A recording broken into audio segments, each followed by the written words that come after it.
We're here with the North Nation Game of the Week as Liberty North Eagles take on the Lee Summit Tigers. This is a great matchup between two suburban Red Conference teams and is poised to be one of the most exciting games of the year as both teams look very evenly matched. Your North Nation Game of the Week starts now.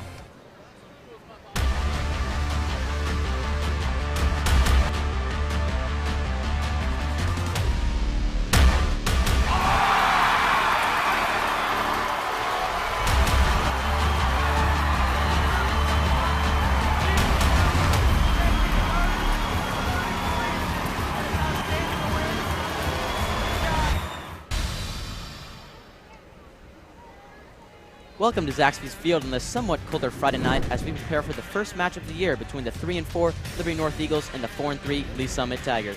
Fans on the home side are decked out in their cancer awareness attire, and I know everybody here is hyped to get this interconference and potentially postseason altering game underway. Just a quick reminder, this game is produced and partnered with Niles Media Group. Niles Media specializes in media content creation, sports TV productions, sales, marketing, and distribution, all in an effort to enhance content creation in the Northland.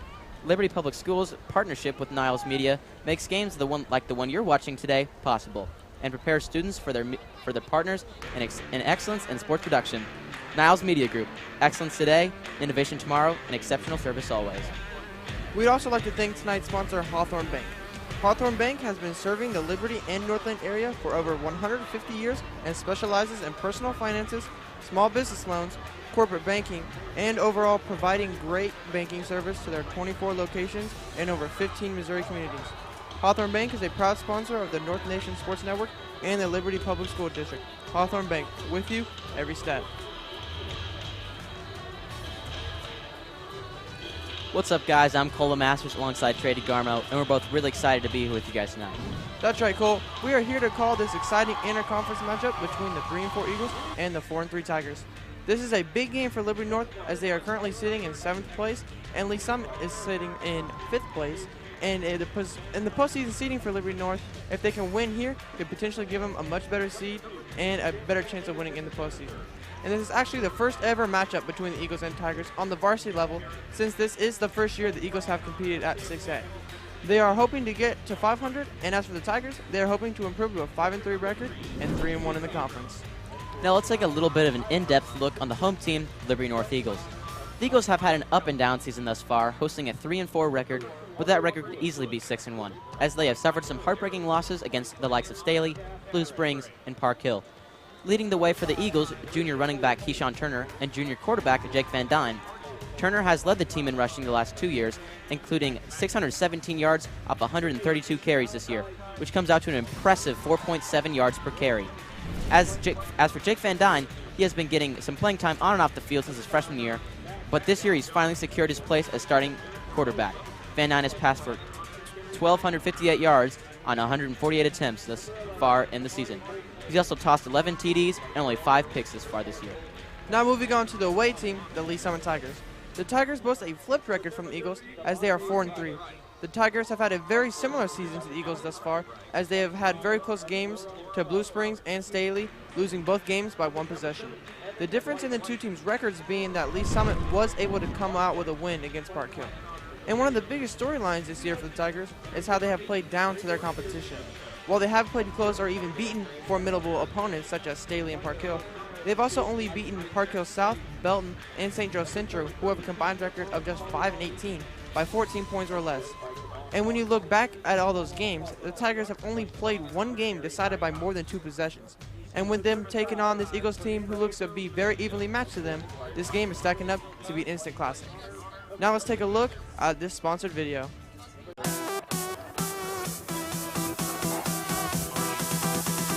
3, 2, 1. Creating innovative professional sports content to entertain and thrill our community. Creating a professional broadcast environment for tomorrow's television professionals. And professional service for our district partners and its stakeholders. Niles Media Group. Excellence today, innovation tomorrow. Exceptional service always.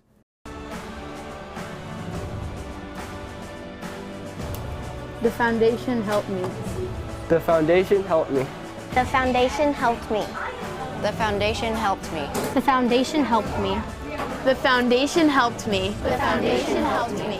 The Learning Enrichment Grant from the Liberty Education Foundation helped us do water quality testing for Liberty Creek water and the water analysis.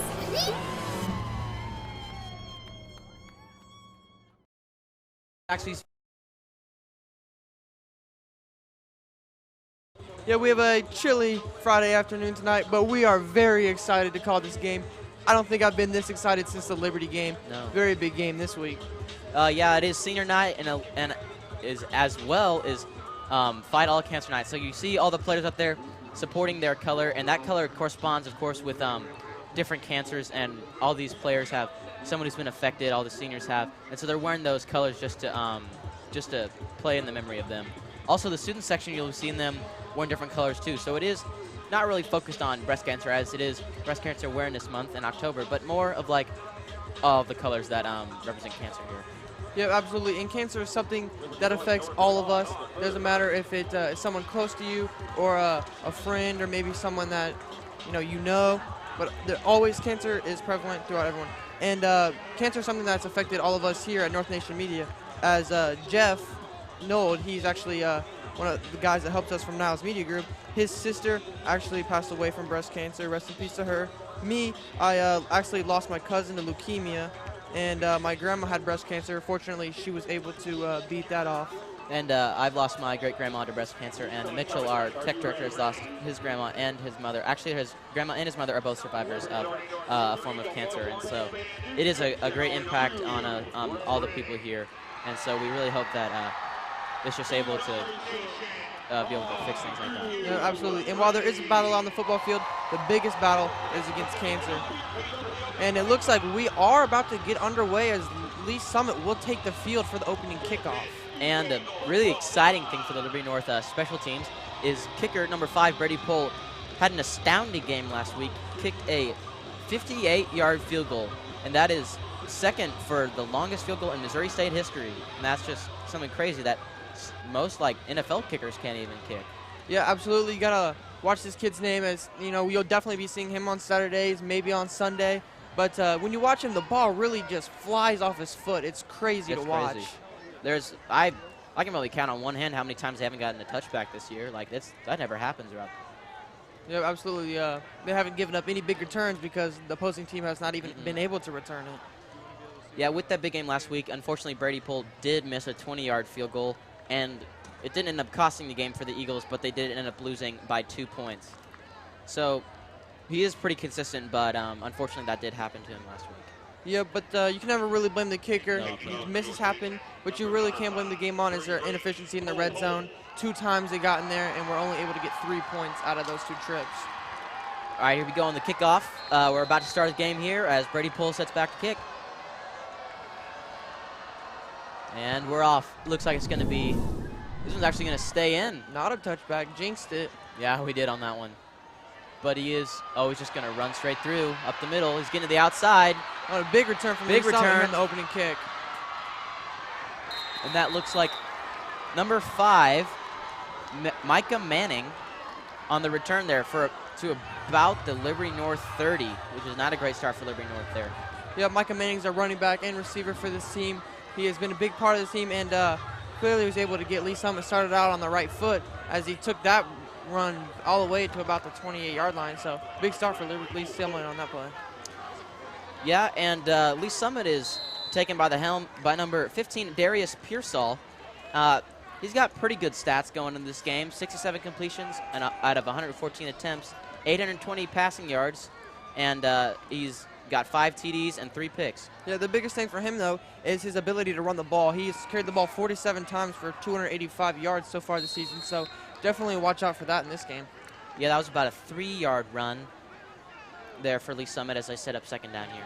Yeah, but Liberty North is no stranger to seeing teams that have a quarterback that can run the ball. Last week, they were facing a quarterback that can run the ball. St. Joe Central has a quarterback that can run the ball. Lee Summit North, who they played week 1, has a quarterback that is outstanding at running the ball. So Liberty North is definitely accustomed to playing teams that can run the ball every day on the field. Oh, and he's going to take it to run again. Trying to make something out of nothing there, and he gets about another 4-yard gain. Going to bring up 3rd and short, yeah, just about inside the red zone. Just a busted play there. Low snap. Quarterback was trying to get something out of it, and really that play never developed, and he got tackled for a short gain. Yeah, it looks like it's going to be 3rd and short, around 3rd and 5 maybe from there. Just about to get inside the red zone. Yeah, but this is going to be a big play for Liberty North's defense. If they can stop them and hold them to 3 points or less on the opening drive after the big kick, that'll be a big morale booster for them. And the ball is caught. There's going to be a pass play, and it's going to be at around the 17-yard line inbounds. And that's going to give Lee Summit a first down to be inside the red zone for the first time tonight. Yep, just a simple little hitch play on the outside. Quarterback got it to the receiver as he hit his break, which is exactly when you want it. Timing was perfect. Throw was perfect. Catch was perfect. Everything perfect there. And Lee Summit was able to get the first down. Yeah, 2 minutes into the first quarter here, and Lee Summit's already in a pretty offensive drive. Oh, another muff snap. It could be and they're actually going to just take a sack here. Yep, just again, Lee Summit's two times already so far in the game where they've had bad snaps. So they got to get that cleaned up. And if that happens a couple more times, then they were fortunate enough to get on top of the ball that time. But if that happens again, they may not be so fortunate. Yeah, that's going to be a loss of 10 and a loss of down. So it's going to be around 2nd and 20 from they've fallen out of the red zone now to about the 26. Yep, not something you want to do. Get behind the chains this early in the drive. That one was a good snap, and we got a good tackle right there as he's able to evade the blockers and keep a hand on him. Yeah, just a simple motion jet sweep around the right side. Wide receiver starts on the left. They bring him in motion coming around the right. Hand him off the ball as soon as they snap it, and he tried to get around on the outside, but the Eagles defenders did a great job of setting the edge on the outside and making sure they contained him, and they were only able to get a short gain on that. Yeah, it looks like that would have been number 28, Austin Haas, with the tackle. A great way to stay on the running back right there. It's going to bring up 3rd and real long here for Lee Summit. It looks like they're going to have a 5-receiver set, empty backfield. He's going to step back, roll out. He's looking for a pass. He's going to go deep into the end zone, but it's going to be way over his head, and it's going to bring up 4th down, and I'm guessing they're going to bring out the kicking unit here. You have great defense there from the cornerback number 1, Tyler Eckersley. He was able to stay glued onto the receiver, as you saw, just a little go route. And Tyler was not fooled and stayed on him the whole way. And Lee Summit had nothing to do with the ball, so they just had to throw it away. It looks like they're actually going to keep the offense on the field for this one. This is a risky move, but it's early in the game. I see what Lee Summit's trying to do here, trying to get some big points on the board. And if they do end up turning it over, it's just going to be at the 25-yard line for Liberty North. Yeah, and especially in weather like this, kicking a field goal is very risky. You don't want to give the Eagles that good a field position. So looks like we have He's going to roll out. Oh, he's getting backed up in the backfield. He's going to have to throw it. Quick pass. And that's going to be knocked away. You have huge stop for the Eagles there. Lee Summit was able to get great field position off the kick return, but Liberty North's defense did not budge, and we have a first down going the other way for the Eagles. Yeah, Lee Summit was not able to capitalize on that great field position, and Liberty North's defense has been playing really well, as last week they just lost by 2 points to then the 11th ranked team in the state, Blue Springs. Yeah, I mean, quarterback Pearsall on that play was trying to roll around to the left, but the Eagles did a great job of containing him around that side, and he tried to roll to the other side and didn't really have anybody to throw to, so just had to try to fit something in there, and he was not able to. And here we go, the Eagles' first drive of the game behind the helm of Jake Van Dyne. The snap looks like it's going to be a handoff to Keyshawn, just straight up the middle, but he's going to be eaten up by a swarm of Tiger defenders. Yeah, they did a great job of just winning at the line of scrimmage there. The Eagles had no chance of getting anything out of that play with the run up the middle. The Tigers defenders just swarmed straight to the ball, and good start for the Lee Summit defense. They did gain 1 on that play. It's going to bring up 2nd and 9 here for the Eagles.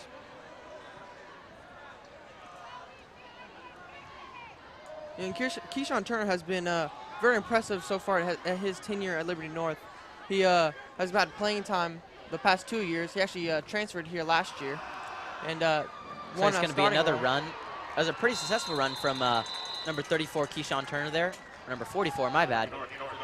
Yeah, getting up to about the 34-yard line. Actually, it is going to be a first down about to the 35. Yeah, they do mark the first down. But Keyshawn transferred here last year as a sophomore and was able to split reps with senior running back Logan Gibson, and actually broke out and came into his own last year, leading the team in rushing yards. And this year he has not slowed down at all as he leads the team in rushing yards again. A little bit about Jake Van Dyne. His stats kind of line up with number 15 Darius Pearsall from the Tigers. 85 completions, 148 attempts, averaging out to about a 57% completion percentage with 1,258 yards. Yeah, shotgun snap again to Van Dyne. He tried to hand it up to Turner up the middle, and he was only able to get a couple yards out of it. Yeah, that's going to bring up second down and long for the Eagles, but no really problem is they keep running the ball. If they keep being successful with this, that's going to be pretty good for the Eagles. And one thing you can really compliment Coach Jones on is calling plays to his personnel. Last year, when they had a quarterback, Taylor Baden, who could run the ball really well, you saw their offense was pretty much based heavily around running the ball with the quarterback and the running backs. And this year, when they have a quarterback like Jake Van Dyne who can really sling it, they've had a more balanced attack. Jake Van Dyne, and then Warren Bennett in motion there. He's going to step back in the pocket, looking for the pass. Oh, and he's got wide open. Oh, man. Number 18, Braden Stervino. Yep, going right down the middle of the defense. And he's got a block. He's got a block. He's got a block. He's getting there. To the 10, to the 5, to the 2. Braden Stervino taking it all the way to the house almost. What a great reception there. Huge start for the Eagles on offense. Huge confidence booster. Jake Van Dyne was under pressure, but showed great poise in staying in the pocket and delivering a strike to Stervino. And Stervino did a great job catching the ball, running with it. And he got all the way down to the 1 or 2 yard line, and that's going to set the Eagles up nicely here on this next play. Yes, Stu is third in Eagle offense with 19 receptions. And that's actually going to be, Eagles are going to draw Lee Summit off sides there. Yeah, they went with the up-tempo style there. They rushed quick to the line of scrimmage to try to get Lee Summit off guard, and it worked as they were able to draw them off sides, and that will be half the distance of the goal, so that'll get the Eagles just that much closer. And it looks like it was a neutral zone infraction instead of an offsides penalty there. Yeah, regardless though, half the distance of the goal, so they'll be about at the 1 yard line, it looks like. There's going to be another run in motion. It looks like a going to quarterback keeper maybe? No, it was a jet sweep around the outside. Yep, they didn't get the Warren handoff. Bennett, And it is going to be a touchdown for the North Eagles. Yeah, Bennett did a great job of keeping his eyes upfield. Instead of trying to bounce it around where defenders were, he saw the hole and just marched right in for the touchdown. We got a pretty good replay of that touchdown right there, and we're going to go take a look at it now.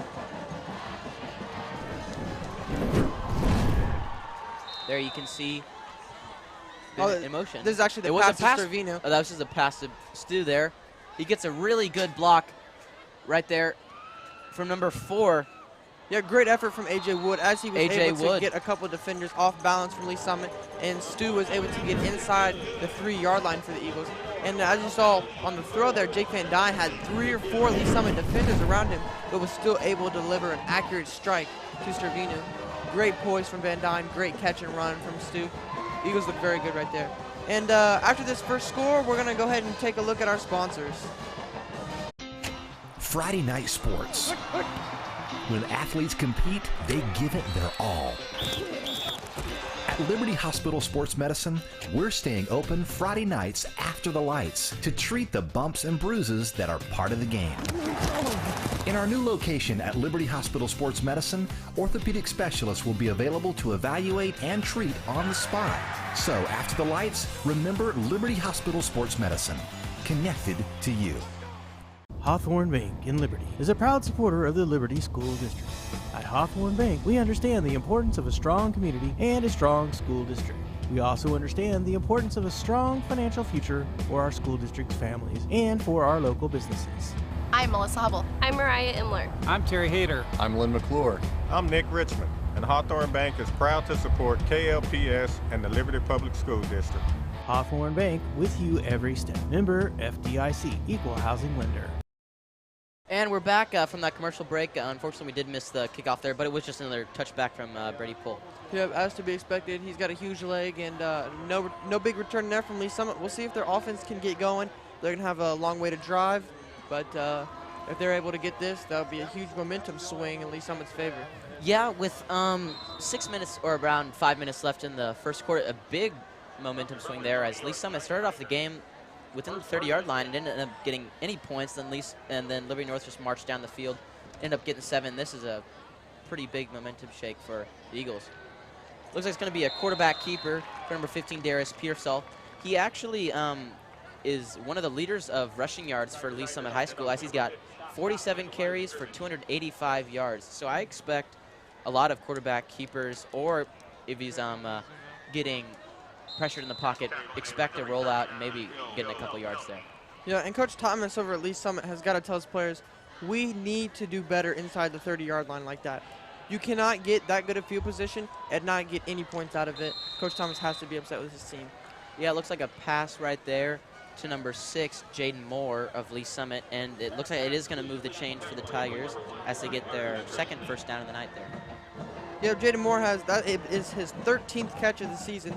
Before this game, he had 150 yards receiving, so expect him to have some impact on this game. And the Tigers start up here, first down from the 30-yard line, looking to just get some points on the board.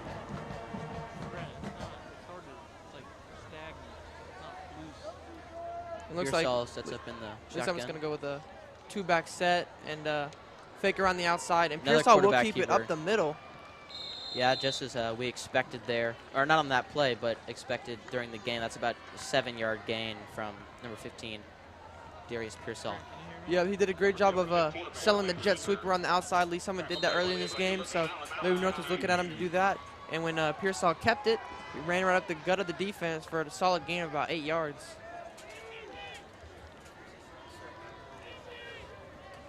And here we go, second and short for the Tigers. Not really a problem here as they've had pretty good run Yeah, 3 offense so receiver far. shotgun set. Oh, it is going to be tipped at the line, and it's going to be incomplete for the Tigers there. Yeah, just a simple slant route from Lee Summit. I can't quite tell who it was to, but broken up by the Liberty North defender. Great job of jumping in the passing lane and deflecting that pass. It looks like it may have been to number 5, Micah Manning, but the quarterback there, Pearsall, did not look too happy with that play, how it looked out. After the play, he kind of kept his hands on his hips right there. Not really too happy about that. It's going to be third and short for the Tigers. Got in motion, the snap. Looks like maybe another quarterback keeper, but the Eagle defense just eats that right up, and they're not going to get maybe 1 yard. So it's going to be fourth and short, but I think it's too far in Eagle territory for them to try and chance it here. Yeah, just a little quarterback zone. Quarterback's going to get a direct snap, and he's going to just look around for any open hole. He was unable to find one, and Liberty North was able to corral him at about the line of scrimmage for not much of a gain there for Lee Summit. And it looks like they are going to go again. They've surprised us twice now. That's going to be 4th and 1 from about the 39-yard line, and the Tiger offense is going to try and stay on here. This would be a big momentum swing again for the Eagle defense if they can get a stop here. Yeah, Lee Summit's really coming out aggressive, going for 2 straight 4th downs. And they are going to get a run around the 42-yard line, so they are going to get a first down there. Yeah, that was just a simple dive up the middle with the running back, and looks like they were able to get the first down, so worked successfully for them. Yeah, and you don't really see teams in the first quarter go 1 for 2 on 4th downs with only 6 minutes left or about 8 minutes left in the first quarter. You don't normally see that. Looks like it's going to be a pass. Oh, and he's wide open right there. He's going to get to about the 51, and they're going to give it to him. That was number 88, Tyler Redford, the wide receiver there. He's a senior, and we're hoping to see, or expecting to see, a lot of him.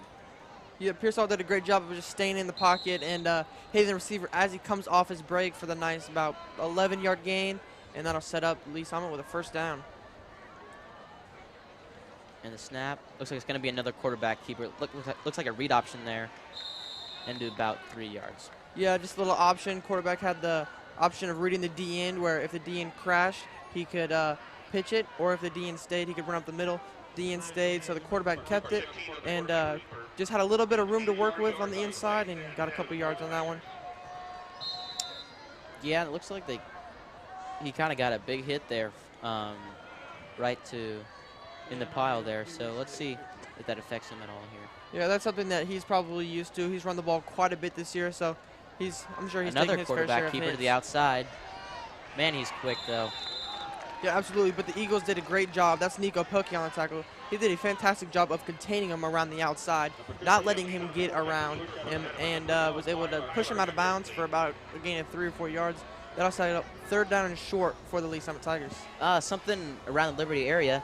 Blake Fordyce is coming back for his first game at Liberty with a 77-yard touchdown bomb from Alex Roush to top over the defense, and they're up 14-0 right now with 8 minutes to go in the first quarter.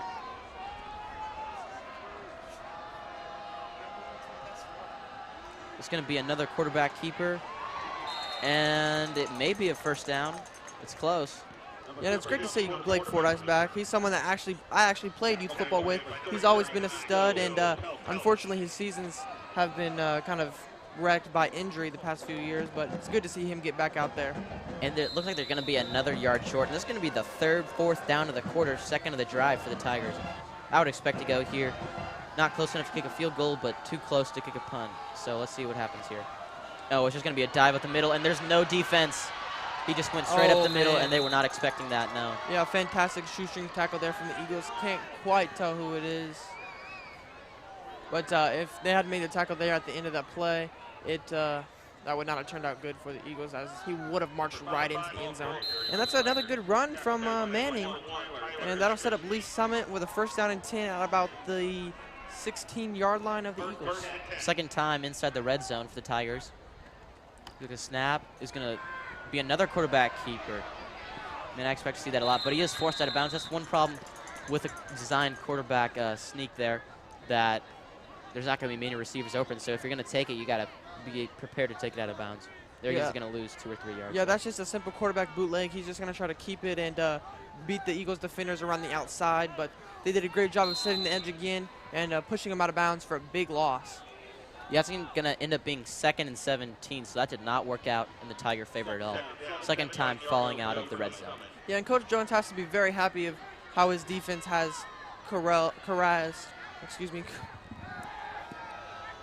And the pass always wide open, and he's going to get to around the 12-yard line. Not going to be a first down. It's going to set up 3rd and short for the Tigers here.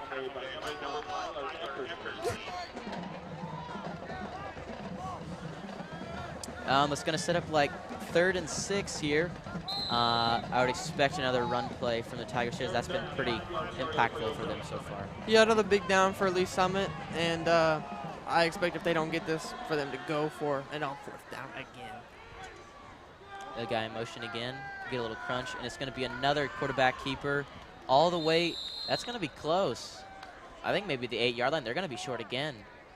Yep, he just another direct snap to the quarterback, just a zone read from the quarterback. He just got to look at any open hole, and the in between the guard and center was wide open.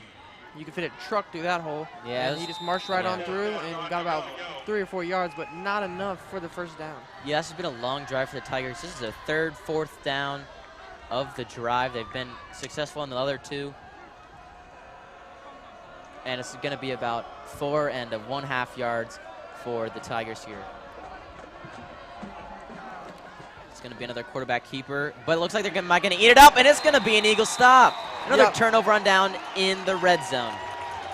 Huge stop there for the Eagles. Looked like Sean Kopp was the first Eagle to get around the ball carrier. And huge stop for the Eagles. Again, Lee Summit comes up empty in the red zone. And Liberty North will take it going the other way. Yeah, those are some risky moves there by head coach Eric Thomas. But, hey, it's going to pay off for the Eagles. We're going to go to take a quick 30-second break. Never mind. Looks like we're going to stay here and look at the Eagle offense. Yeah, October Fools. And Eagles will take the ball going the other way. Looks like they have a 2-receiver set. Trick or treat. Yeah, tricked you guys. All right, it's going to be another jet sweep. And looks like Keyshawn is going to take that to about the 21. Looks like it's going to be a first down. Yeah, just a little handoff around the left side to Turner. Van Dyne took it out of the shotgun. Turner was lined up just to the right of him, had the ball going the other way, and was able to pick up a big gain there, and just enough for a first down. And it looks like we have a Lee Summit defender on the ground. He does look like he's maybe looking okay, so he's not laying on the ground.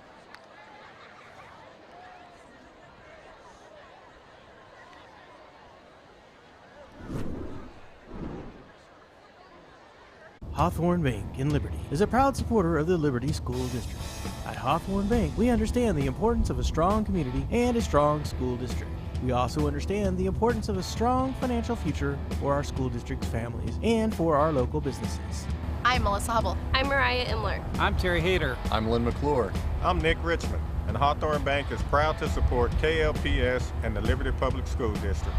Hawthorne Bank, with you every step. Member FDIC, Equal Housing Lender. Yeah, we're back, and that looks like that was number 31, LaJuan Miller, for the Tigers there coming off the field. Hopefully for them, he'll be coming back. Yeah, absolutely. You never want to see someone injured, and hopefully we will see him back in the game.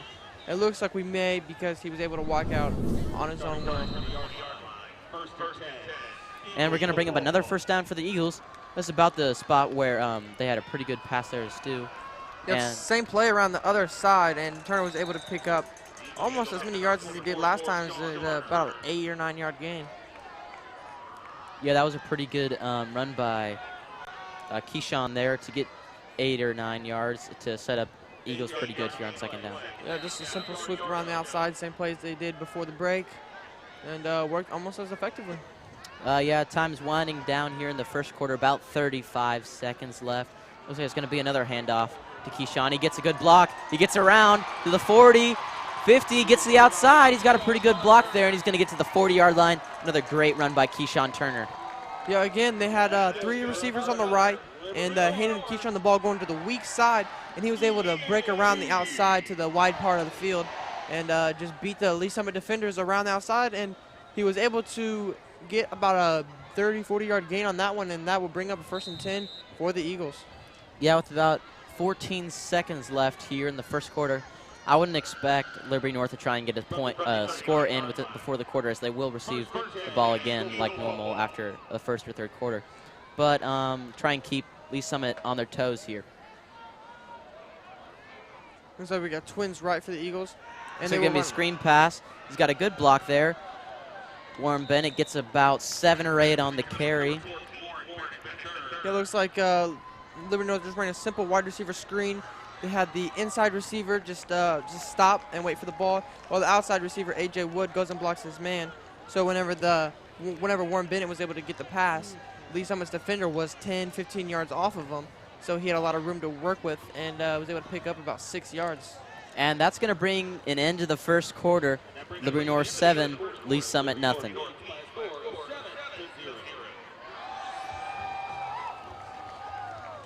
Hawthorne Bank in Liberty is a proud supporter of the Liberty School District. At Hawthorne Bank, we understand the importance of a strong community and a strong school district. We also understand the importance of a strong financial future for our school district's families and for our local businesses. I'm Melissa Hubble. I'm Mariah Imler. I'm Terry Hayter. I'm Lynn McClure. I'm Nick Richmond, and Hawthorne Bank is proud to support KLPS and the Liberty Public School District. Hawthorne Bank, with you every step. Member FDIC, Equal Housing Lender. Friday night sports. When athletes compete, they give it their all. At Liberty Hospital Sports Medicine, we're staying open Friday nights after the lights to treat the bumps and bruises that are part of the game. In our new location at Liberty Hospital Sports Medicine, orthopedic specialists will be available to evaluate and treat on the spot. So after the lights, remember Liberty Hospital Sports Medicine, connected to you. And we're back here starting off the second quarter. It is going to be a first down for the Eagles as Keyshawn Turner takes a pretty good run there to get the Eagles to about the 27-yard line. Yeah, just a little sweep around the right side for the Eagles. Turner was able to fit in between the tight end and the tackle and picked up about 12 yards on that, and that'll set up the Eagles for another first down. Van Dyne's led the team pretty well this year. It's his first year being a full-time quarterback, and Liberty North is going to take a timeout just to make sure they got everything going well. That's their first timeout of the half. They got 2 more going in here.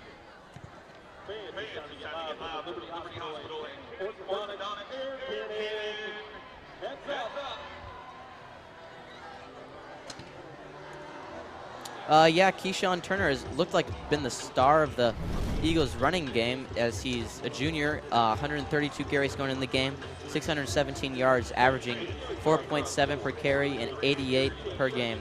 He's got 1 game, 100-plus rushing yards, 4 touchdowns, but he does have 3 fumbles, so that is something to think about tonight.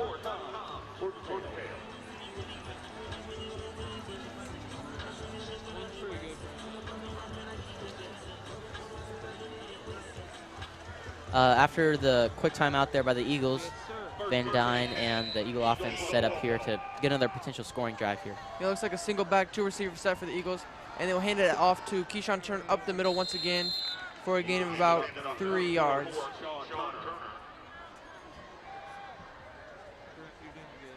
And the shotgun formation is something that you should expect all game from both teams, as a lot of teams like you see in the NFL will, if they want to hand the ball off, they'll take it from under center. But here in high school, a lot of the teams will just take it from shotgun and hand the ball off right there when the running back is right next to the quarterback, so he can get the ball just a little bit quicker.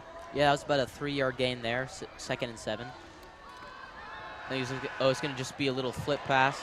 Number 25, Garrett Landis, he's going to take it to about the 1-yard line as he's knocked out of bounds by the Lee Summit defender. But it looks like there was going to be a pretty promising play as Garrett gets his legs kind of taken out from under him, but a very productive play by the Eagle offense. And you know what? That is just outstanding play calling from Coach Jones. They set that play up perfectly. They handed the ball up to Keyshawn Turner multiple times in a row. So when the Lee Summit defenders stacked the box and tried to get Keyshawn on the fake, they bid on the fake. And then Van Dyne was able to roll around the outside. And Garrett Lynn just runs a little arrow around to the flat where there is nobody, and the cornerback gets drawn out from the receiver. So there's no one out there in the flat to tackle Garrett Lynn. And he catches the ball and gets a big gain, almost a touchdown. And it looks like we do have it looks like it is going to be Warren Bennett. And that is his second touchdown of the night. Going into the second quarter here, Warren Bennett's got two on the board. It's going to bring up 13-0 Liberty North High School. Yep, great start from the Eagles so far in this first half, as we are just barely underway in the second quarter, and they have jumped out to an early 13-0 lead. Yeah, Brady Poole has only missed 1 PAT this year. He's 20 for 21 in his attempts, so normally I expect a pretty good field goal from him. It looks like Lee Summit.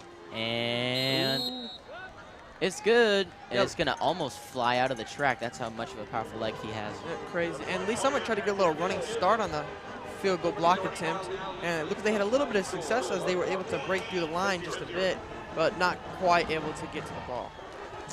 Yeah, and that's going to bring up Brady Poole to kick again. And the Lee Summit offense, they're 2 for 4 on 4th down conversions. That's never really good going into the second quarter, especially knowing that both 4th down turnover on downs came within the red zone, knowing that you could have at least got 3 on the board and making this game potentially 14-6 a little manageable there. But now it's 14-0, and it's a tough hole to dig out of, especially with this explosive Eagle offense.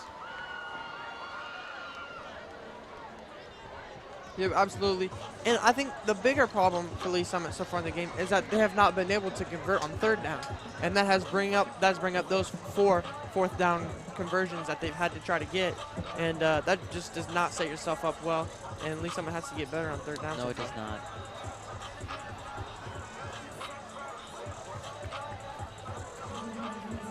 It looks like Brady Poole will line up to kick the ball off. And as you know, it is Cancer Prevention Night, and it's really awesome that Lee Summit has these away pink jerseys to support the breast cancer, and that's really awesome they will wear that tonight just to stay with the same theme of fighting cancer. And that is going to be a touchback by Brady Poole, as in the high school, if it is past the goal line, it's going to be an automatic touchback. Yep, and I think Lee Summit really was just copying me. I wore my pink tie. I think that they got word of that and decided, hey, let's wear our pink uniforms. Yeah, I decided to sport the gold tie tonight to help with childhood cancer, as that's the color that represents that. And so I guess everybody decided to wear something different to support those cancers they've had to deal with. Yep, and in the NFL, actually, they have a rule where you can only wear pink. So the players are not able to wear colors like orange and blue. And that brings out a lot of controversy with players like Larry Fitzgerald, who was affected by leukemia, tried to wear orange and got fined for it. And a player like D'Angelo Williams, who hasn't been in the league for the past few years, he wanted to wear pink in multiple games. He didn't want to stop wearing pink, which he was not allowed to, so he dyed his hair pink in order to support breast cancer. And the league can't do anything about that.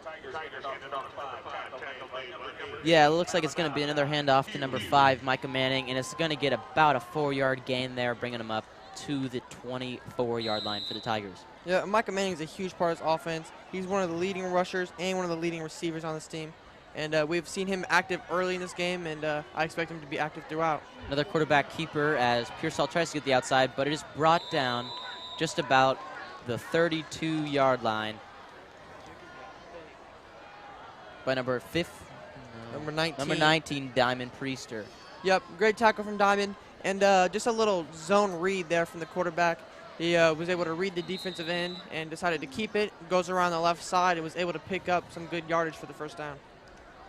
Yeah, the Lee Summit Tigers have done a pretty good job of converting first downs on first or second down. When it comes to third down, they've had a tough time doing that, so that'd be a room for improvement as quarterback number 15, Darius Pearsall, steps back in the pocket and makes a complete pass to number 5, or number 6, my bad, Jaden Moore.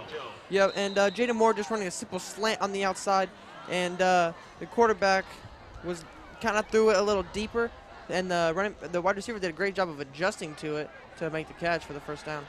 Yeah, that's just going to be a simple bread and butter draw there as handoff just after a pass, and it's going to get another 16-yard line, 16-yard gain. Yeah, Micah Manning is tearing it up so far in the game as he gets a first down for Lee Summit. Yeah, he had about 4 or 5 missed tackles made there, and that'll just help to the Lee Summit field position here. Yeah, just really very elusive run from him because he was able to get away from those defenders and pick up a big chunk of yards. Another motion play, maybe another quarterback keeper. No, it is going to be another handoff, but he is going to be eaten up by the Eagle defense there for about 1-yard gain. Yep, they did a great job of swarming to the ball. As they like to say, blue swarm. They got many hats to the ball, and Lee Summit really wasn't able to get anything at that run. And that tackle was made by number 9, the senior Zach John. Yep, and along with a swarm of Eagles. Yes, it was. It's going to bring up second down and long for the Tigers here, just about at the 42-yard line. And the snap is going to step back in the pocket, or he's just going to take a nice and easy pass. And it's just going to get to the outside there, and it's going to be another first down for the Tigers. Yep, just a 10-yard hitch on the outside, and the quarterback, Pearsall, did a great job of hitting the wide receiver as he hit his break, and perfect timing, and it showed with the yardage there as Lee Summit was able to pick up the first down. Yeah, that reception was completed at number 11, Ryan Belt, who is the leading receiver for Lee Summit. He's got 26 receptions for 323 yards going into this game. His longest reception is 60 yards with 4 passing touchdowns, so he is a passing threat there. Oh, and they go with another drop the middle, number 5, Micah Manning, and that is just going to, if that keeps working for Lee Summit, this Liberty North defense may be in trouble with that, as they have had some difficulty stopping the run, but it's never going to be too much for them. It looks like Liberty North is going to take another timeout here. Just a draw play from Lee Summit there. The quarterback tried to act like he was going to throw the ball, but actually handed the ball off to Manning right up the gut of the defense and was able to pick up a first down.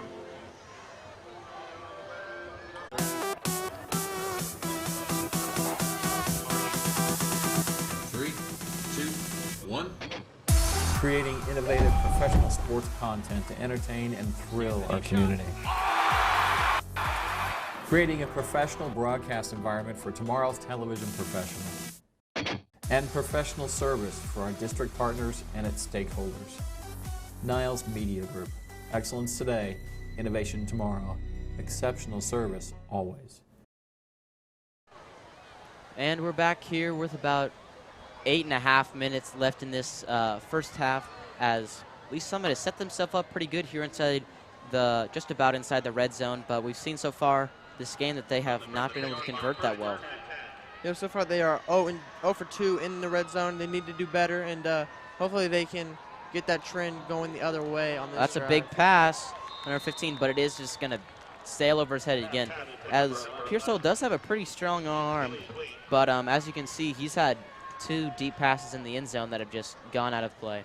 Yeah, and long passes has not been their strong suit so far in the year. What's really worked for them is the short passes and the run plays, so I don't expect them to be trying to go down too much down the field, but that was actually intended for number 11, Ryan Belt, the Lee Summit's leading receiver. And it's another quarterback keeper by number 15, and they're going to get maybe 5 yards there. And it's going to bring up third and manageable for the Tigers, but I would expect them to try and get a conversion here. Yeah, just another zone read. The quarterback was really just read the D in once again and saw something he liked, so he kept it and went around the outside and was able to pick up just a couple yards and make it a little more manageable, but still third down about 7 yards. It's going to be another handoff. Oh, but No, it's going to be a quarterback keeper. They faked out even me. Great job. And it looks like it's going to be a Tiger touchdown on another quarterback keeper by Darius Pearsall. Yeah, absolutely. He did a great job. He really just faked out all the Eagle defenders and was able to get it around the outside. That's his second rushing touchdown of the season. And that gets Lee Summit on the board. Huge touchdown for them. And that'll bring up a 14-6 game now. And huge response from Lee Summit on that drive. Yeah, they really just kind of marched down the field on that Eagle defense. But it's okay for the Eagles offense as they've had a pretty good job beating this. Wow. That was not a great kick, but it is going to end up being good. And we're going to send it to the replay of that touchdown just to get a little bit more in depth.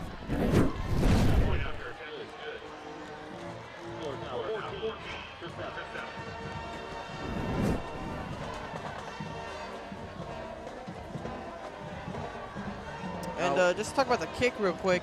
Actually, you say it wasn't a great kick, but I think it was a fantastic kick because if he had kicked on a normal line, it would have gotten blocked by the Eagle defender. But he kicked it high up over the arm of the Eagle defender and was able to make the field goal still.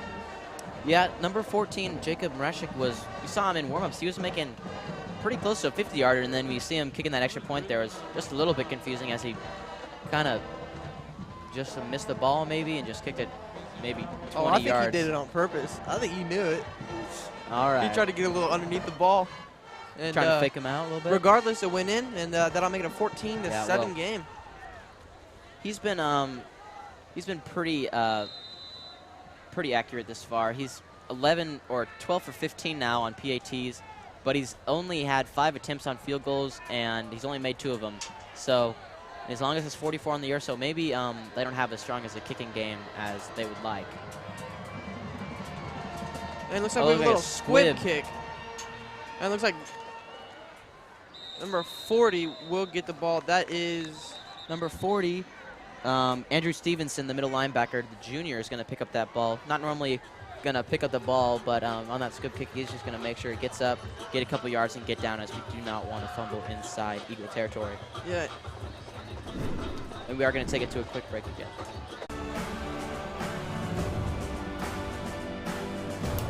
The foundation helped me. The foundation helped me. The foundation helped me. The foundation helped me. The foundation helped me. The foundation helped me. The foundation helped me. The Learning Enrichment Grant from the Liberty Education Foundation helped us do water quality testing for Liberty Creek water and the water analysis.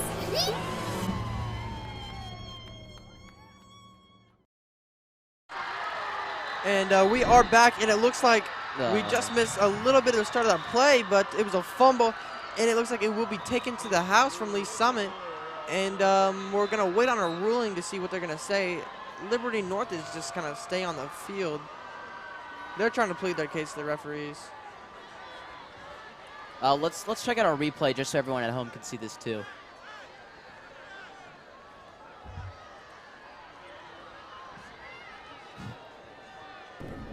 And here we go. As you can see, it was a muffed snap maybe, and number 7 for the defense, Austin Spencer, picked that ball up, and if this call does stand, that was kind of an excessive celebration there. You can't do that, throw it over the field goal post. But if it does stand, Lee Summit is going to add 6 to the score. And the call from the referee here. All right, we're going to take the replay from a different angle now. Oh, it was a muff snap, and Jake, it looks like he was not down. And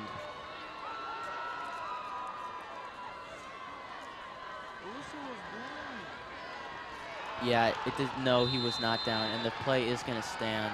But it looks like Lee Summit is not going to get the return on it. No, they're not. It looks like he was down at about the 29-yard line. So Lee Summit will take over there. They will have short field once again, and they'll hopefully for them, they'll convert on this one. Looks like Coach Greg Jones is just trying to get explanation from the white hat here.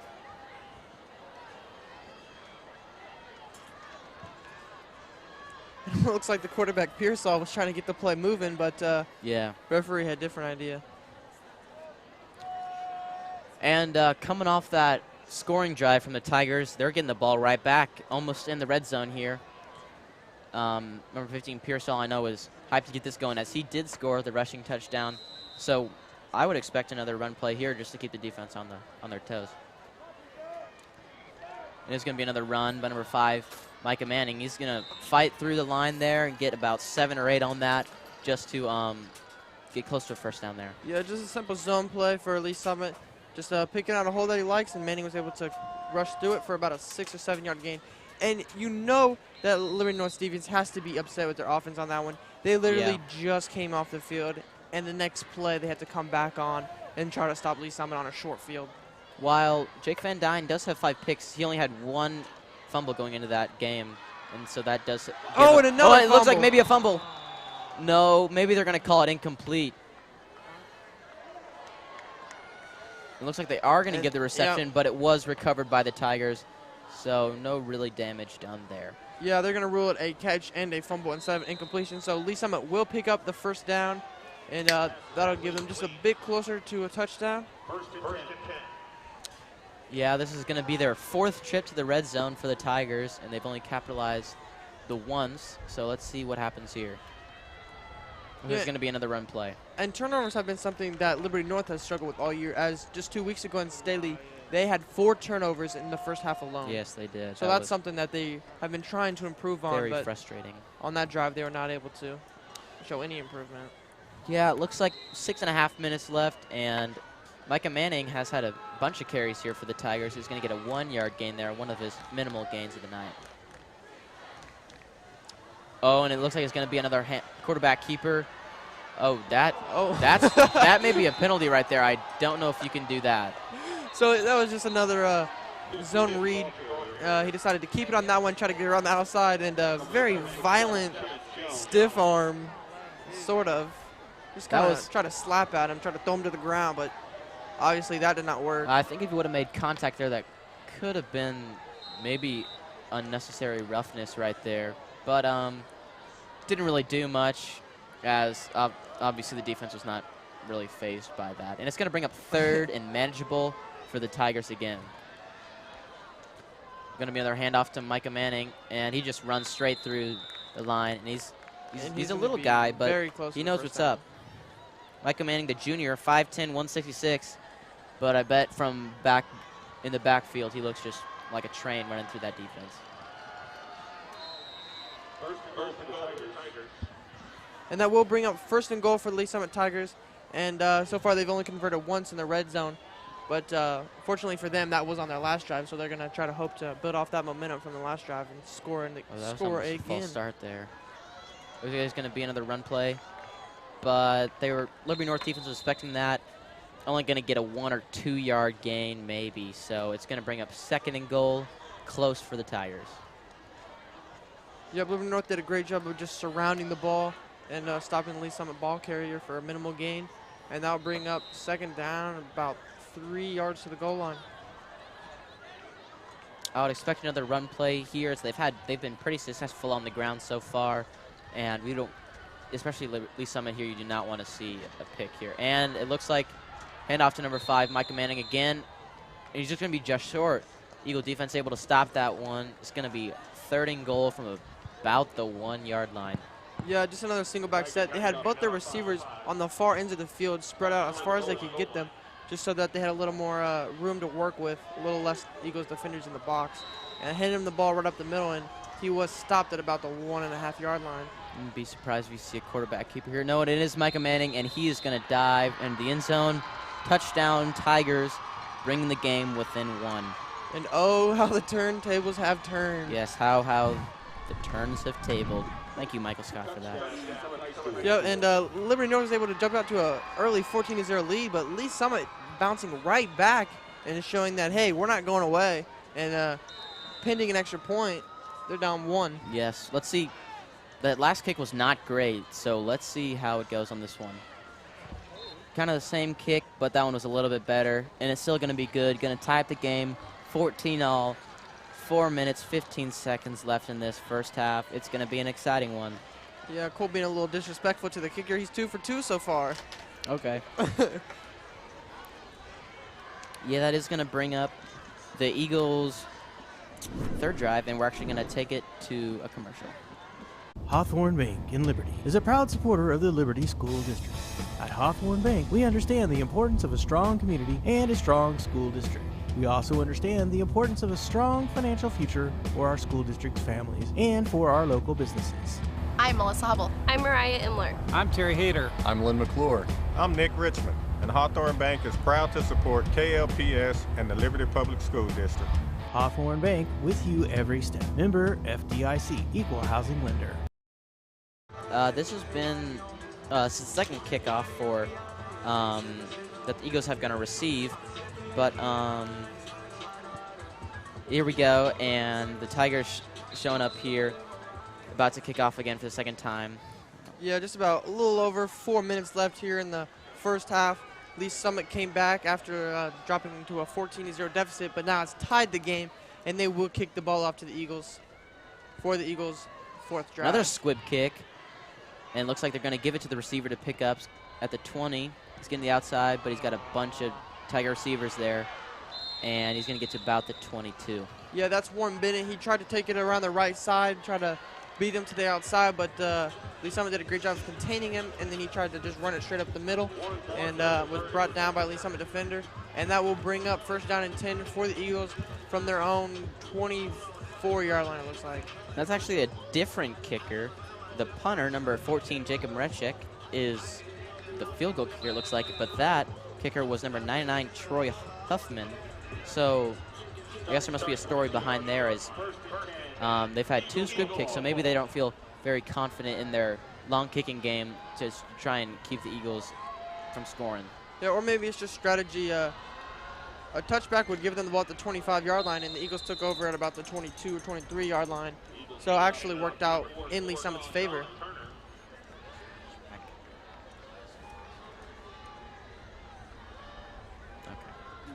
Well, it's going to be a pretty good gain for Keyshawn Turner there. It's going to get him about a 7-yard gain. It's going to bring up second and short for the Eagles.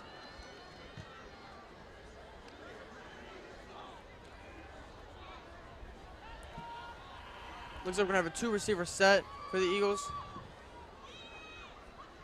And it's another handoff to Keyshawn Turner. He's going to get up the middle. It's going to be close to a first down. Yeah, again, they're going to line up the 2 receivers on the right and give Keyshawn the ball coming around the left. And they picked up just a few yards, and that will bring up third down and very short for the Eagles. And a lot of options for their play calling here. Third down, 1 yard to go. And it's going to be 3rd and 1. Nothing really too bad, as the run game has been pretty good for the Eagles so far. Looks like trying to draw the Tigers off sides there. Expect another run play. And it is going to be a run to Keyshawn Turner. Oh, and he just slipped. Looks like he slipped there, and that's not going to be good for the Eagles. Yeah, it's actually been like raining and misting all day, so that turf has to be very slick, and Keyshawn really feeling the effects of it and fell down before he could get to the first down, and that'll bring up that'll punt bring out the Eagles. punt unit. A little something different tonight. You don't normally see the Eagles in the gray jerseys, but this is the first time, as they did order them last year with Coach Jones, but now they found that their opportunity to wear these gray jerseys, and they are looking pretty nice. Yeah, absolutely. But a little bit of different uniforms on both sides, as Liberty North is wearing their grays and Lee Summit is wearing their pinks, and I think both teams look really, really fresh. Yeah, the Eagles get to wear those grays because they've won 2 games in a row. They won against Liberty, and they won against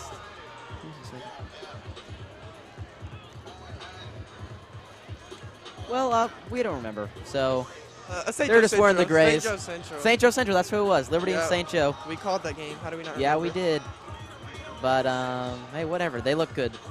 That was a pretty good punt for Brady Pohl, coming from about the 10-yard line, getting out to the 40. It's going to set up kind of good field position for the Tigers, but it's going to be a tie game with about 2 minutes left in the second quarter. And something a little bit different in the high school, there is no 2-minute warning. So with 3 timeouts left for Lee Summit, they're in a pretty good spot to score here. Pearsall with the snap. He steps back in the pocket. He's got big pressure there, and it is going to be tipped at the line of scrimmage by number 83, for Liberty North. Or maybe 93, Amir King. Yeah, just a little slip screen around to the receiver. Quarterback's going to back up as far as he can to try to draw the lineman to him, and then he's going to try to flick it over to the receiver, but was not able to convert, and it was a forward pass, so it will be incomplete and bring up 2nd down and 10 for Lee Summit. Yeah, and they're going to start again from the 40 here, as they may try another pass play here to get some runs. It is going to be on a pass play. Oh, but it's going to be broken up. The intended receiver, number 6, Jaden Moore. Yep, and that's Jaden Moore's, I think, 3rd or 4th target so far tonight. He just ran another slant, and they were not able to connect on that, and that will bring up 3rd down and 10 for Lee Summit.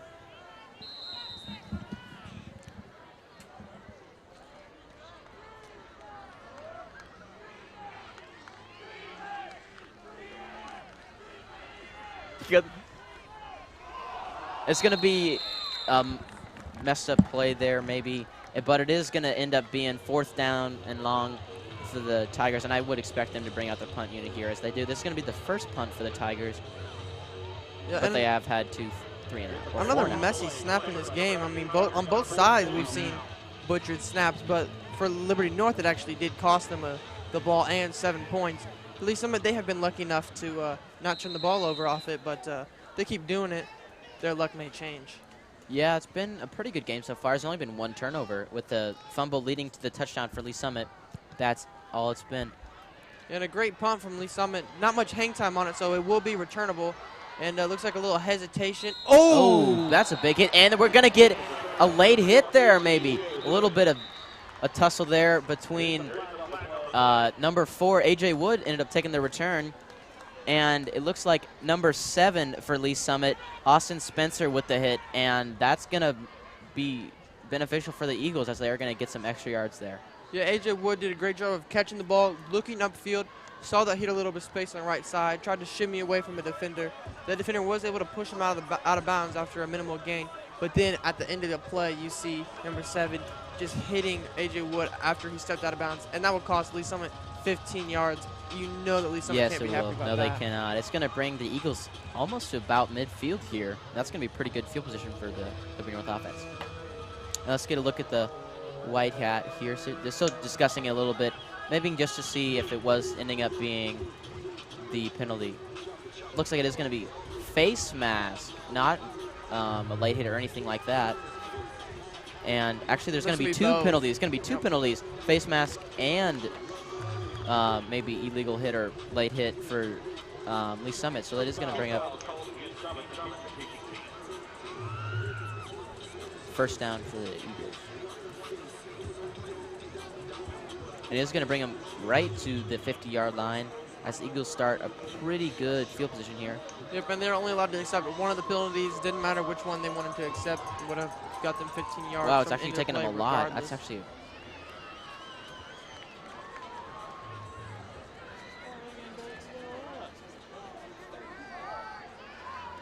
Or maybe they were 2 separate penalties. It looks like there were 2 separate penalties. So that is a huge play for the Eagles right there. I think because the face mask was a during live the play, but then and that was a the personal foul was dead ball. Play, yeah. So it was actually after the first penalty. So that'll cost Lee Summit 30 yards. Yeah, that's a huge play right there for the Eagles.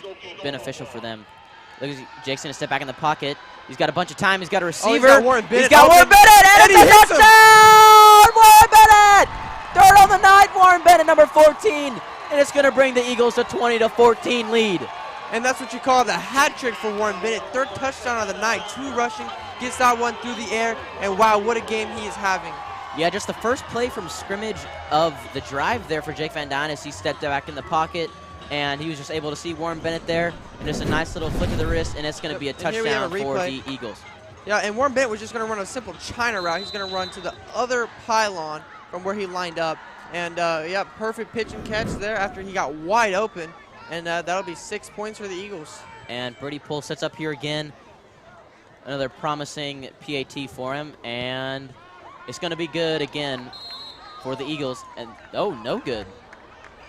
Looks like he did miss the PAT. That doesn't happen normally.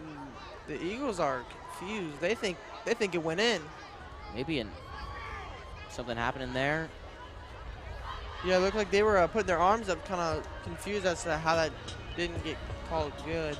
And it looks like the referees may be mulling it over. But regardless, it will be a 20-14 lead for the Eagles here with about 58 seconds left in the first half. And the Eagles did kick off the ball, so they will receive the ball for the second half. So maybe if they can get a quick stop here and a score, it'll set the Eagles up pretty good for the rest of this game. And Coach Jones does not look happy. He definitely thought that one in, and just a little smirk on his face. He definitely thinks that should have been called good.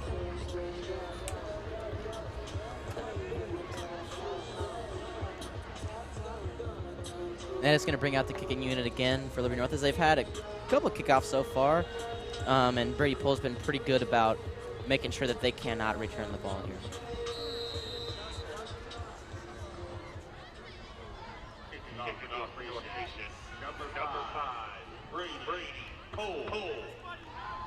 All right, here we go again. Number 5, Brady Pohl. About and to the kick, sporting his orange to support leukemia. And it is going to stay in. Oh, that was a pretty good. Wow, look at that. Getting blocked, bringing down to the ground. It was a pretty good defensive tackle there from the Eagles. Yep, and returning for Lee Summit will be Nate Morse, the sophomore receiver. And he was trying to get away from some of them, but ended up being brought down here for about the inside. All right, here we go. And we're actually going to look at the PAT replay and see what happened there. And it looks like maybe it was wide right. Yeah, so it looks like he did just miss that. So touchback actually would have hurt the Eagles there, as they did keep it in play and had a great tackle there for the Eagle defense. It looks like it's going to be another run play up the middle, number 5, Micah Manning. Yeah, and when you see that run play, it looks like Lee Summit really just plans on winding the clock down here at the end of the first half, as they do not show really much of a sense of urgency. No. They do have 3 timeouts left, so if they really wanted to, they could clock a play here. But they only have 30 seconds left, so it's very unlikely. About the 11-yard line, and lack of big play potential through the air for them, I think the best way to do it is just run it down.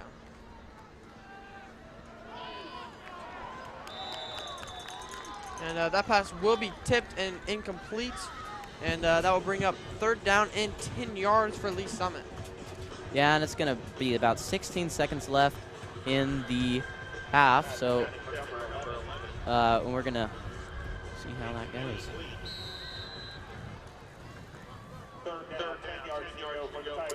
And in all likelihood, this will be the final play of the first half, and we'll see what Lee Summit has to run.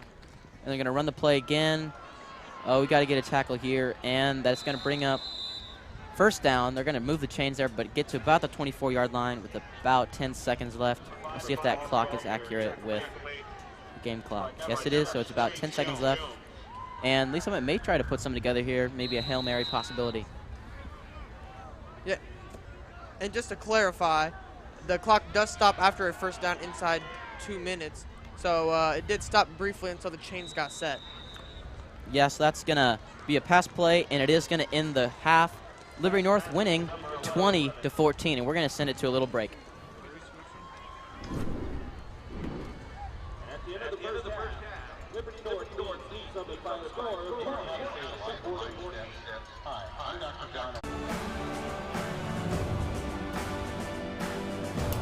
The foundation helped me. The foundation helped me. The foundation helped me. The foundation helped me. The foundation helped me. The foundation helped me. The foundation helped me. The Learning Enrichment Grant from the Liberty Education Foundation helped us do water quality testing for Liberty Creek water and the water analysis. Hawthorne Bank in Liberty is a proud supporter of the Liberty School District. At Hawthorne Bank, we understand the importance of a strong community and a strong school district. We also understand the importance of a strong financial future for our school district's families and for our local businesses. I'm Melissa Hubble. I'm Mariah Imler. I'm Terry Hayter. I'm Lynn McClure. I'm Nick Richmond, and Hawthorne Bank is proud to support KLPS and the Liberty Public School District. Hawthorne Bank, with you every step. Member FDIC, Equal Housing Lender. Yeah, we're going to recap that half real quick. The score at the end of the half is 20 to 14. Liberty North taking the lead over the Lee Summit Tigers there. Yeah, and Liberty North jumped out to an early 14-0 lead, but Lee Summit showed a lot of resilience, bouncing back up and tying the game 14-14. But then, as you saw at the end of the second quarter there, Liberty North jumped back on top of them with a long touchdown pass from Jake Van Dyne to Warren Bennett. Yeah, the fumble did hurt the Eagles there inside the red zone and get them a score, but that big penalties from Lee Summit ended up hurting Liberty North as they could get a score there to Warren Bennett on his third touchdown of the night. Yeah, and one of the key things for Lee Summit so far in this game is their lack of efficiency. They haven't been efficient in the red zone. They haven't been efficient on third down, and that's really cost them points. And a lot of points left on the board there with some missed opportunities in the red zone. Yeah, that's all got for a postseason or the First halftime half, update, and we'll see you back at the second half.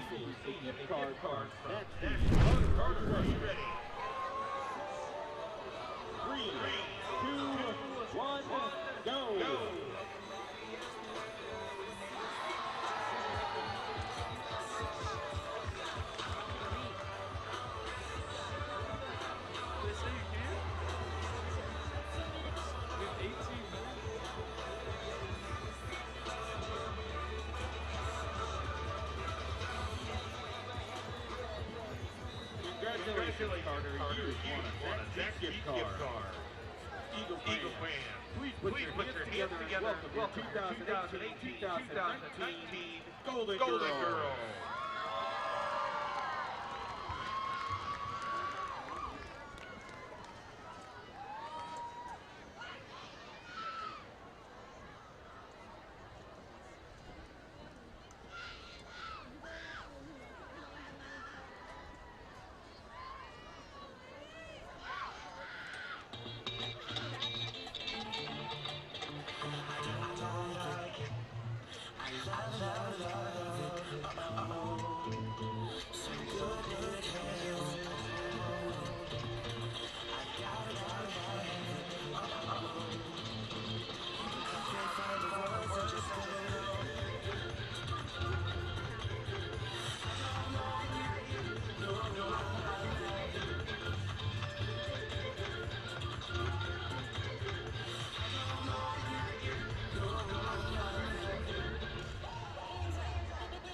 Here once again for your Golden Girls.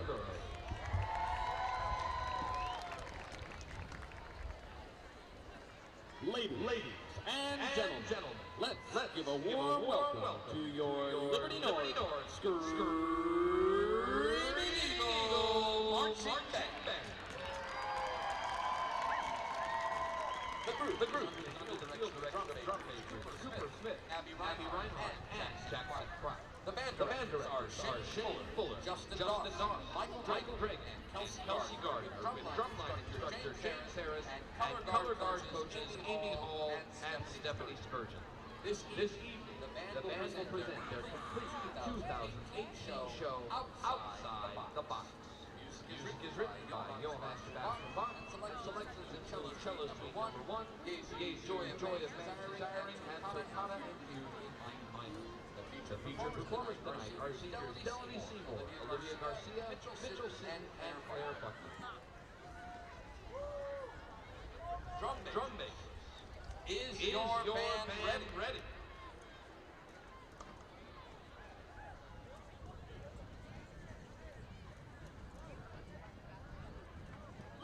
Screaming Eagle. The field is yours.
Liberty North Schools marching band performed on a super highest scoring band of the day.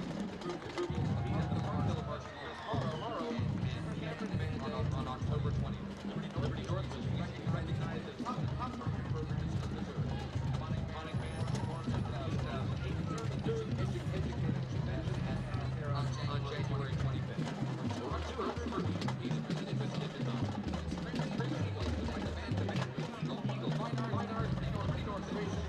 For their wonderful display this evening. Let's one round of applause for the Screaming Eagle Marching Band.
The power from Shelby is now available for the month. Introduce Shelby F-150 Raptor. Exclusively Gary Ford. Gary Ford.com today.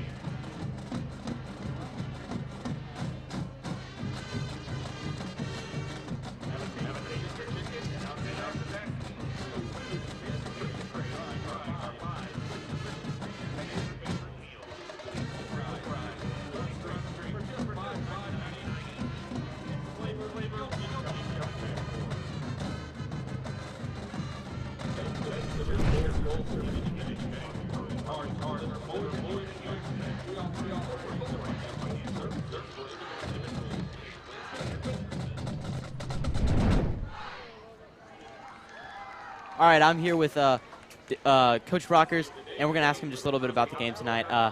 As the seniors were freshmen back whenever you were coaching them, they went undefeated. What's it like seeing them now on the varsity level tearing up the field? It's been a good 3 years since I've had them to watch them grow. That's the main thing that I always notice with the freshman teams when they get to be seniors is just the growth, how much stronger they've gotten, how much better football players they've gotten. And it gives you a really good feeling to watch them just grow up, basically, is what I really enjoy about it, seeing them play.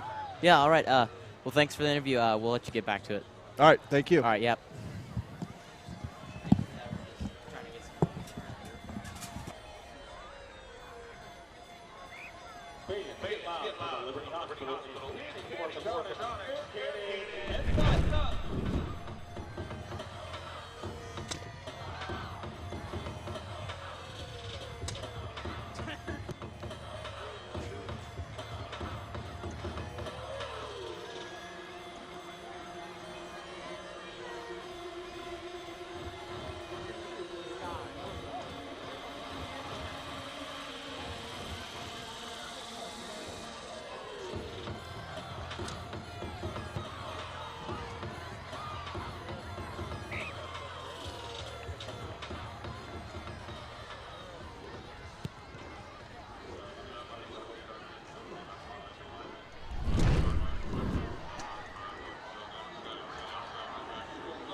Here we go. Tonight's game is produced in association with Niles Media Group.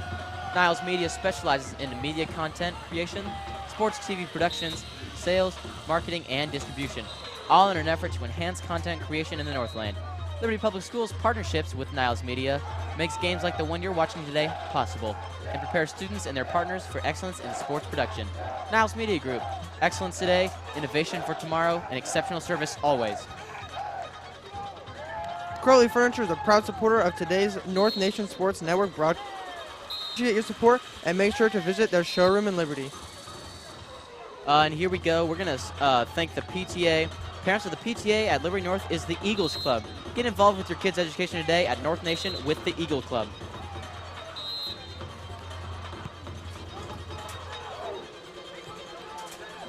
And we're going to just throw it to a quick break.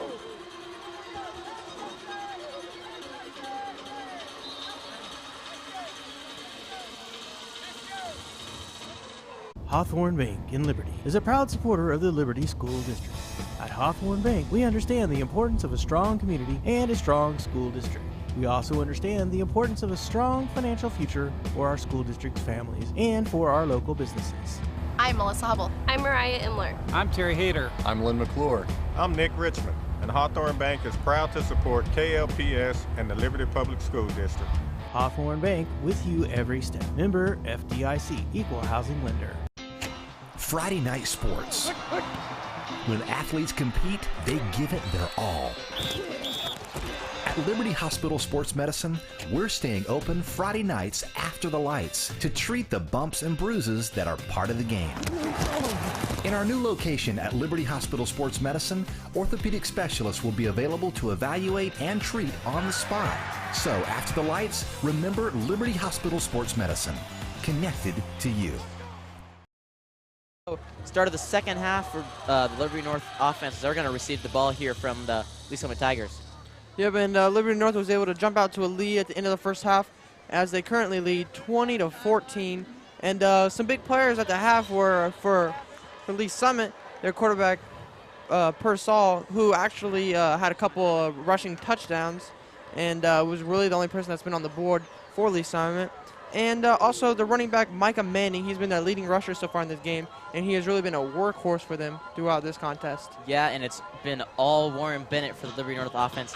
He ended that half with a great receiving touchdown, and he's already got 3 on the night to get the Eagles almost all their points, with the exception of Brady Polk getting the PATs. Yep, someone took him to lids because he just got that hat trick. Yes, he did. 3 touchdowns in the night, and it's only the second half. We'll see what happens next. He only had 1 touchdown coming in, or actually had 2 touchdowns coming into this game, so he's already doubled his season total now to 5, and he has no fumbles, so it looks like it's turned out to be a pretty good year for number 14, Warren Bennett. Yeah, and this is actually his first year with the Eagles. He transferred here at the very start of the school year and was pretty much just he was integrated into their offense very well, and he pretty much has been great for them ever since he started playing.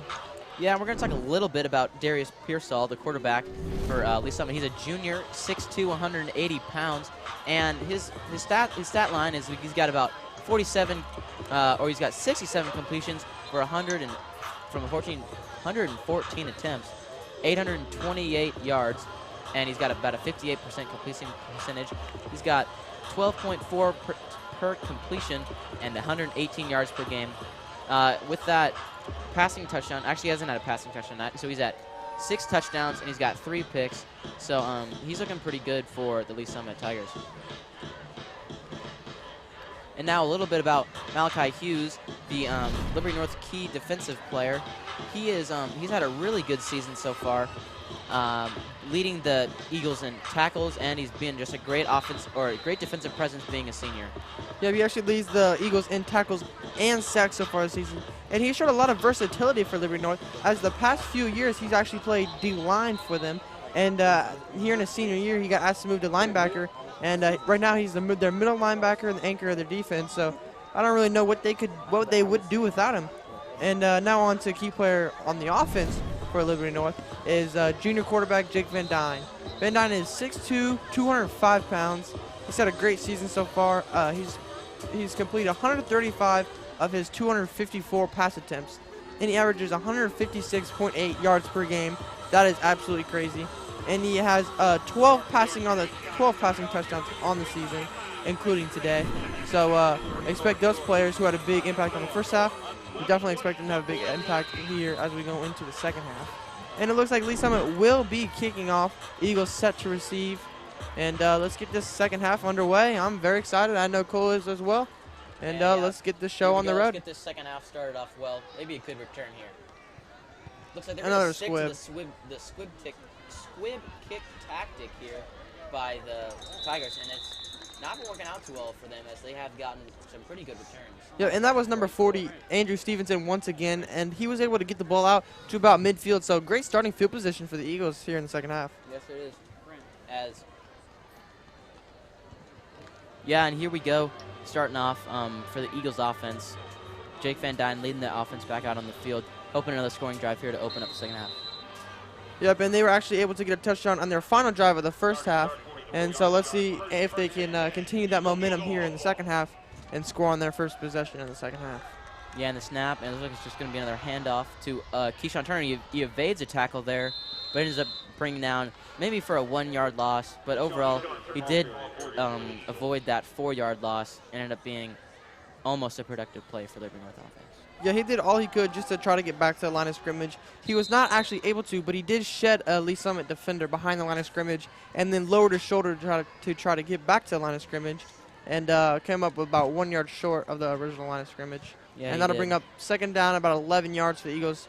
Here as we see them in a twin set, and Van Dyne will roll around to the left. And he's got a good pass there. He's got a wide open receiver, and it looks like he's going to get a first down with forward progress and go out of bounds at about the 44 going into Tiger territory there. Yeah, and that looks like number 4, A.J. Wood. He actually just ran a little comeback around the outside. Van Dyne just a little roll out to the left and did a great job of hitting A.J. Wood as he hit his break to come back to the sideline.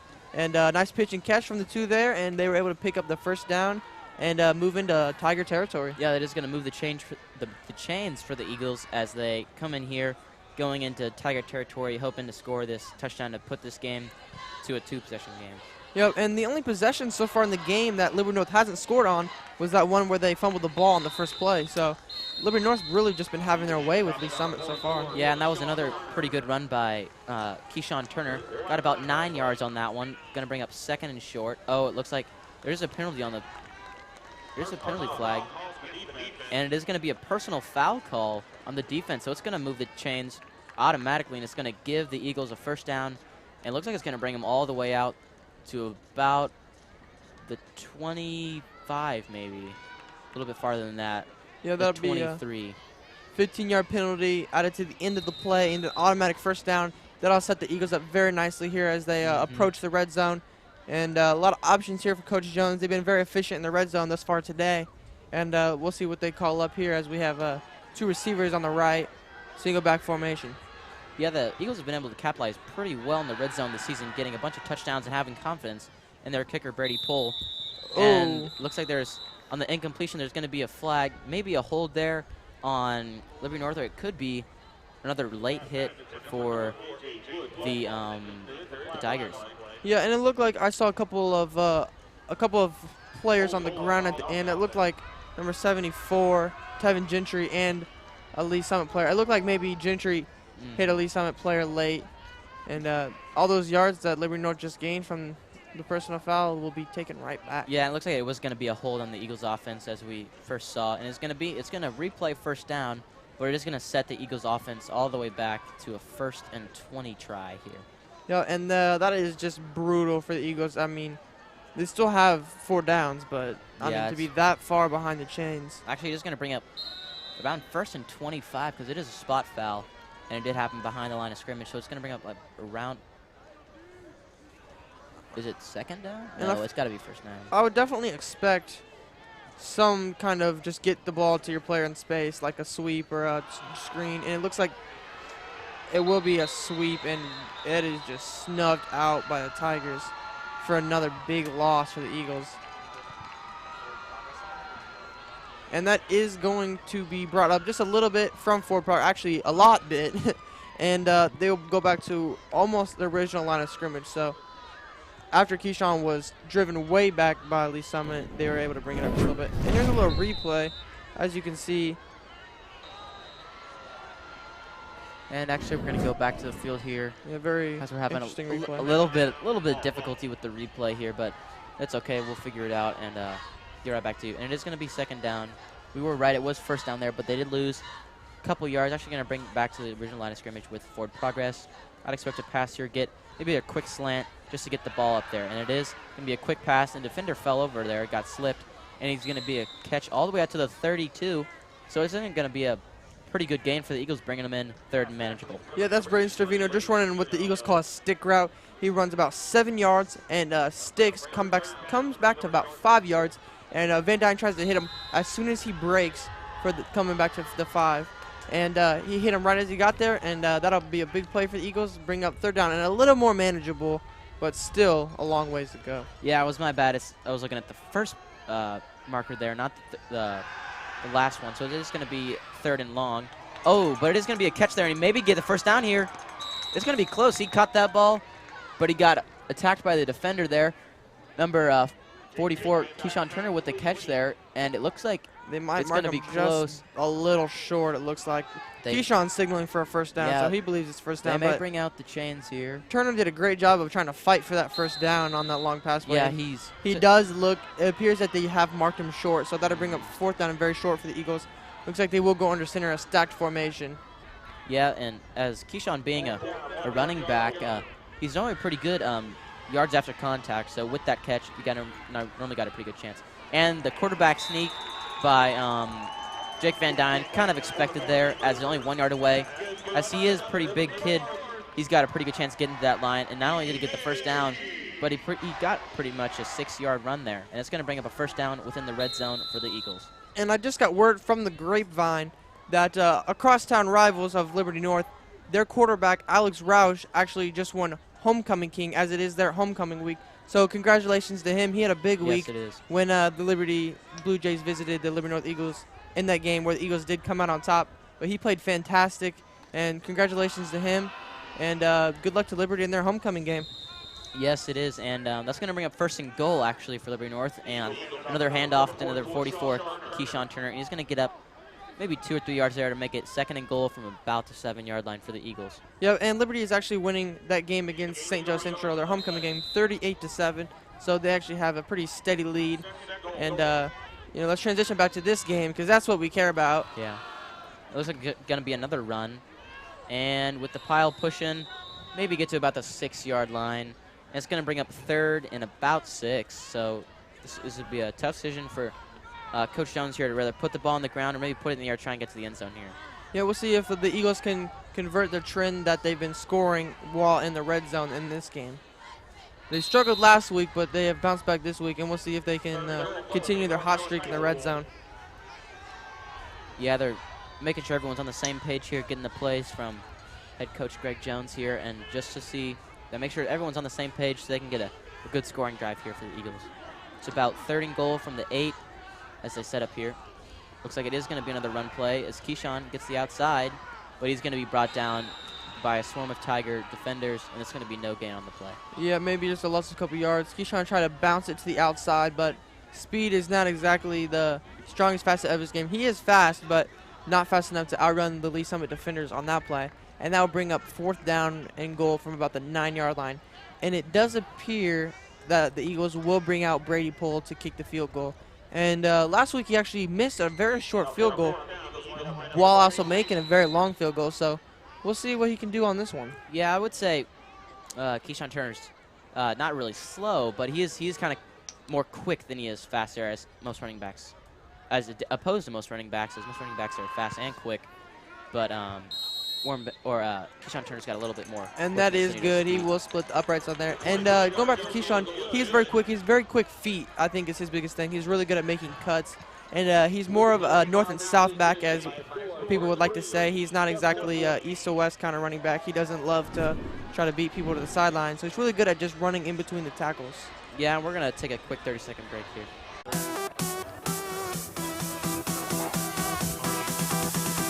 3, 2, 1. creating innovative professional sports content to entertain and thrill our community. Creating a professional broadcast environment for tomorrow's television professionals. And professional service for our district partners and its stakeholders. Niles Media Group. Excellence today, innovation tomorrow. Exceptional service always. Yeah, and that's Brady Pohl. He hasn't had many field goals this year, but that makes him 9 for 11 on the season with about a .85 make percentage there. So he's a really reliable kicker for the Eagles special teams. Yeah, absolutely. You may look at the miss from last week to show, he's not perfect. He is a high school kicker. But when you look at the leg on this kid and how efficient he actually is, he's got a lot of potential to play at the next level. Yes, he does. And a pretty good kick there. It's going to be close to, it's a muffed punt right at the 1 yard line. He's going to have to pick it up. Not a great play there. Oh, and he's hit hard. Wow. Man, that's number 39, Nico helmet Pelkey. to helmet there, right at the 10-yard line. And the Tigers return man, that was an overall just not very good for him.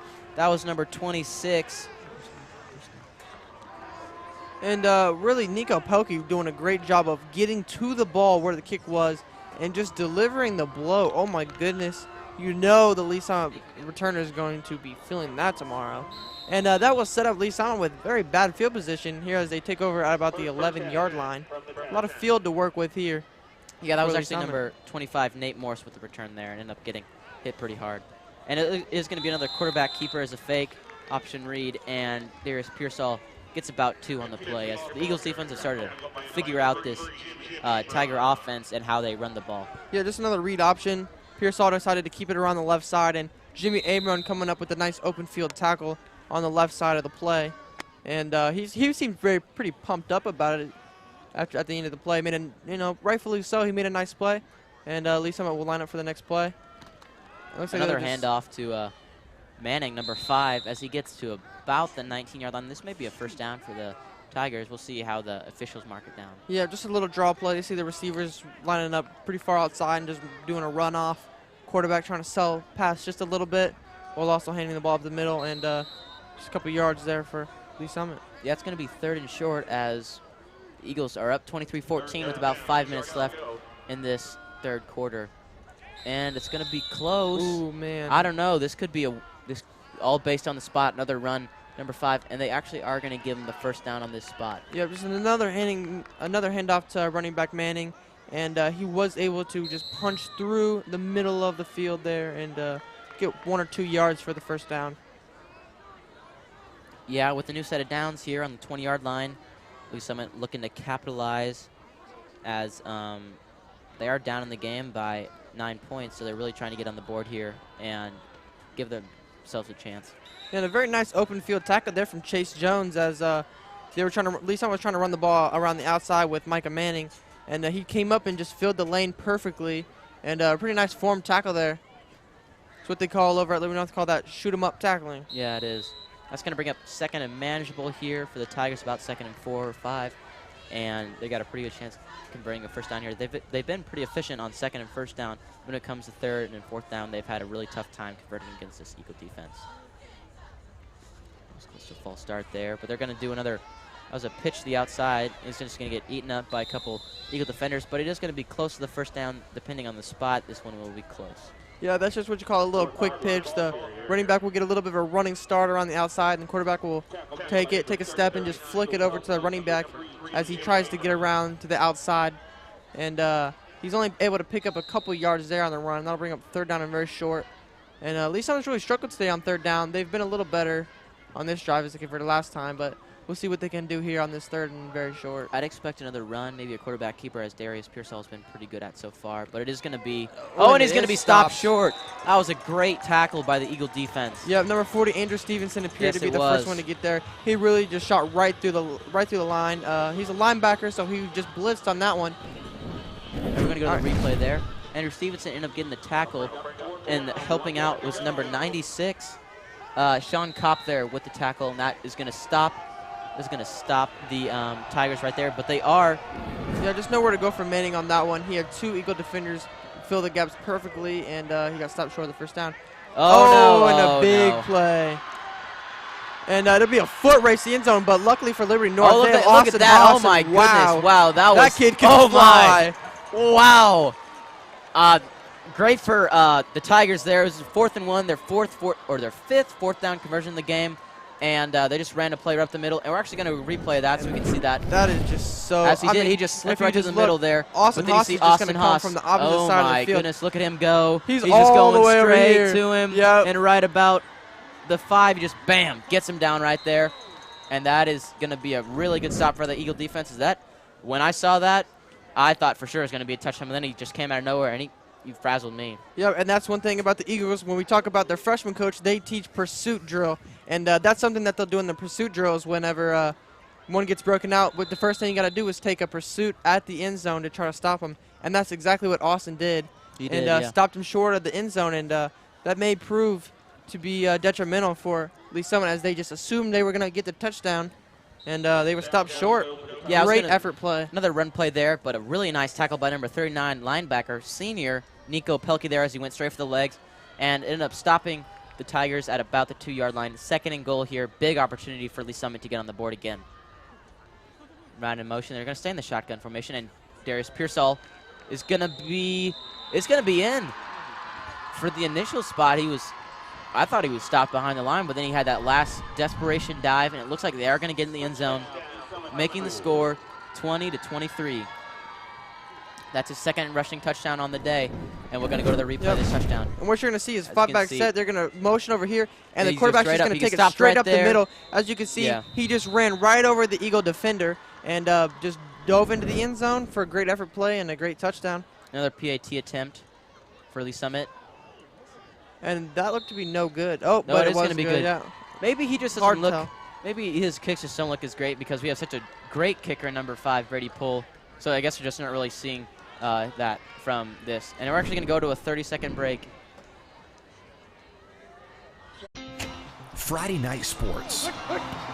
When athletes compete, they give it their all.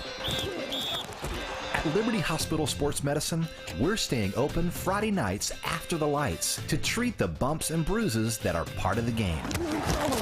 In our new location at Liberty Hospital Sports Medicine, orthopedic specialists will be available to evaluate and treat on the spot.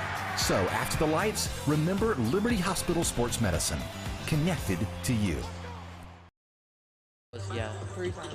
And we're back out on the field here as Lee Summit prepares to kick off. And it is actually 23-21, Liberty North still leading. This has been a pretty good game so far, as there's about 2.5 minutes left in this game, and it's still got another quarter left, so a bunch of stuff can happen here. It can really go either way. As Liberty North's receiving the ball, it is, again, number 99 for the Tigers, Troy Huffman, a little bit different from their actual kicker. I would expect to see another squib kick as they've had all night. Yep, and if you look at it, Liberty North has adjusted to the squib as they've lined up some players in the middle of the field, and it looks like just a little pooch kick. They just place it right where Liberty North is not on the edge. Oh, he's got a couple good blocks. Got a couple good blocks. Oh, he man. gets around the Eagle defense. Oh, man, what a great return from Warren Bennett. Another just opportunity for him to get the ball in space, and he did a great job of eluding some defenders, and really just great overall individual effort from Warren Bennett. Yeah, Warren Bennett has had a really good game. He's gotten him. Every Eagle possession has started just, it seems like, is going to gotten to the 40. And let's go see the replay of this. Yeah, he picks it up at around the 20-yard line. So if you see that area right there, there was just a lot of open space for them to kick it. And then he goes, gets a block there, but then he's ended up being brought down by the Tiger defense at around the 40. And he's made sure Liberty North has gotten every good possession they can. Looks like it's going to roll out. Jake Van Dyne looking deep again, but he's going to go short. Little drop-off pass to number 18, Braden Stervino. That's his 3rd catch of the night. Yeah, just a little crossing route for Stervino. He started on the other side of the ball and run about 5 yards and up the field and just gradually progress further down the field. And Jake Van Dyne was able to hit him in stride for the first down, and that will get Liberty North across midfield for the first down. And, yeah, it seems like almost every possession Liberty North, it hasn't not taken that much time for them to get into Tiger territory, as they haven't had great kickoffs, but they've had really explosive offensive plays, with the one exception being that fumble, of course, that led to the Tiger touchdown. But other than that, they've had a really good offensive scoring drives. Another handoff to Warren Bennett straight up the middle, and is actually they're probably going to lose a yard there, as Lee Summit has started to figure out the Eagle offense. They're really run heavy, but then of course when you see that explosive arm of Jake Van Dyne, he'll beat you deep. Yeah, and that run was actually from Keyshawn Turner. It was. Just got so used to saying Warren Bennett's name. But actually lost about a yard on the play, and that'll bring up 2nd down and long for the Eagles here at midfield. And we have about a minute and a half left in this 3rd quarter. The Eagles lead the Lee Summit Tigers 23-21 as the Eagles have the ball about midfield, 2nd down and 11 yards. And he's going to step back in the pocket, and he's looking deep, He's and he's got wide open! Warren Bennett again, oh and my it's going to be a goodness. touchdown! Another touchdown. That's his 4th on the Outstanding night. game from Warren Bennett. Are you kidding me? He's goodness. doubled his touchdowns in one game. I mean, what do you expect there? At least something like he's got one-on-one coverage out on the far side of the field, and it was just a little fly action, and he evaded that tackle, and bam, I just touchdown right there, and I'm frazzled. I mean, what can you say? You leave him a matchup one-on-one. He's faster than everybody, and he just beats the defender every time. You've seen it already in this game. You know what? I've been going to the games, the away games, and I've been seeing him that other teams underestimate his speed when they line up one-on-one. I'm saying just go get him. You'll beat him deep every time. Looks like another PAT here from Brady Pohl, and that one is going to be good. And we're going to actually take a replay of that awesome touchdown again by number 4 from Warren Bennett. And that's just actually we're going to go to commercial break. Maybe see the replay leader. 30-21 Liberty North into the 3rd quarter. Hawthorne Bank in Liberty is a proud supporter of the Liberty School District. At Hawthorne Bank, we understand the importance of a strong community and a strong school district. We also understand the importance of a strong financial future for our school district's families and for our local businesses. I'm Melissa Hubble. I'm Mariah Imler. I'm Terry Hayter. I'm Lynn McClure. I'm Nick Richmond, and Hawthorne Bank is proud to support KLPS and the Liberty Public School District. Hawthorne Bank, with you every step. Member FDIC, Equal Housing Lender. Yeah, and here we go. That was just an awesome scoring drive. Only took 3 plays, and like I said before, they're going to stick to the run, but as soon as you get them deep, Jake Van Dyne's got a cannon, and Warren Bennett can actually absolutely just run all over the field and beat you all day. That's going to be his 4th touchdown on the day, and it's going to be 30-21 Liberty North going into the last minute of this 3rd quarter. Yeah, and he really did a great job on that whole drive. He started out he's the reason they had the ball in great field position because of his great return.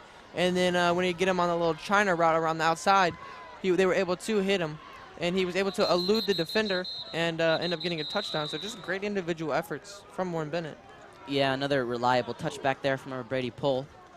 And of course, as you see, something a little bit different there is the Liberty North special teams. They always run through the end zone and touchback, just to kind of show off a little bit, show their dominance as they have that great kicker, and just be able to show that they can always run it back to the house.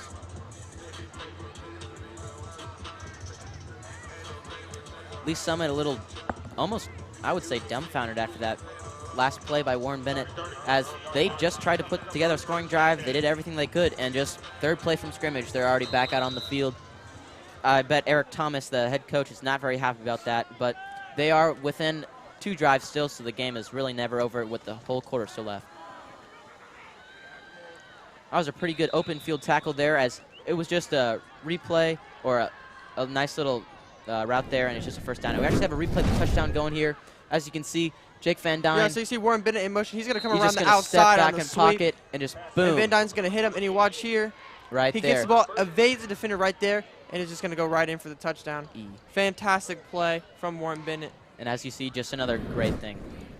It's going to be 1st down for the Tigers again from the 34. Another pass. Looks like it's going to be deflected at the line, and that's going to be an incomplete pass. Looks like the pass is broken up by an Eagle defender right at the line. Maybe hit his arm a little bit, but it's going to prove 2nd down for the Tigers. Looks like it was number 82, Corbin Camrad. Yeah, number 82, stopping that ball. Yeah, Corbin's actually one of the guys that plays both ways for them. So far, he's only got varsity reps on defense, but he's actually a wide receiver, too, on their JV team. Oh, another quarterback keeper. And, man, Darius Priestall, there's some stereotypes about quarterbacks being maybe a little bit. They take precautions when they run with the ball. But if you see that, a little soft is what the word you're looking for. I wasn't going to say soft, but, man, he just goes out there, and when he takes that ball, man, he's like a truck. He lowers his shoulder and everything, but that is, Eagle defense has been used to it now, only getting a 4-yard gain. It's going to bring up 3rd and long for the Tigers. Yeah, Pearsall is definitely more than willing to take a hit, but really he doesn't have to because he's the one delivering He's going to step the back. hits. Oh, and it looks like it'll be picked maybe? No, it's just going to be an incomplete pass. Really great defense by the Eagles there. Going to have to force a 4th down, and really anything can happen now with 17 seconds left in the 3rd quarter. Yeah, that's number 28, Austin Haas. Another great play from him. He's able just to step in front of the wide receiver into the throwing lane and deflect that away, and that'll bring up a long 4th down for Lee Summit. Another one, and they will go for it. Oh, it looks like they will. They thought about it there for a second. Eric Thomas, head coach, thought about it, and they said it's only a 2-possession game. The odds of them not getting it are kind of high, and then with the Eagles starting off again within the Tiger territory, it just wasn't worth it. So they're going to bring out the punt unit and try and punt this one away. And it's another low line like drive punt, but it will get over the top of A.J. Wood's head, and he will scramble to pick it up, and pick it up, just pick it up. Oh no! Oh no! And another turnover for the Eagles. Just a rookie mistake from A.J. Wood. He tried to go back and get it once he had touched it, but just not able to get there in time. And Lee Summit with a huge play there. Yeah, we got a replay and there. As you see here, here's a replay, and it's another low line drive punt. It'll go right over top of A.J. Wood's head. Not able to quite get back on it. Yeah, that's a tough one right there. And you see just right here, the Lee Summit player was able to come away with the ball. And that is number 7. And he was actually able to come away with the previous fumble. So he's generated two turnovers for Lee Summit so far in this game. Lee Summit punter has got a little bit of knuckleball going action here from the baseball world. Not much spin. And, man, that is really hard to see as the receiver there. And that's really hard to pick up, especially the spin. And after you touch it going after your head, what I would have done is just picked it up and try and go down to try and save the drive. But it ended up being basically just a really long pass play for the Tigers there, and they're going to end up setting up inside the red zone. Yeah, and what's really tricky about that one, you say, yeah, it was a knuckleball spin, but I think the biggest factor was he didn't have any time to run underneath it. No, he didn't. That went straight up over his head. He tried to go back and get it, but didn't have enough time. And speaking of that turnover, we actually have a soundbite of Coach Jones talking about how turnovers have cost him. So let's look at what he had to say. It's our dude, and the point is we just, again, it's coaching.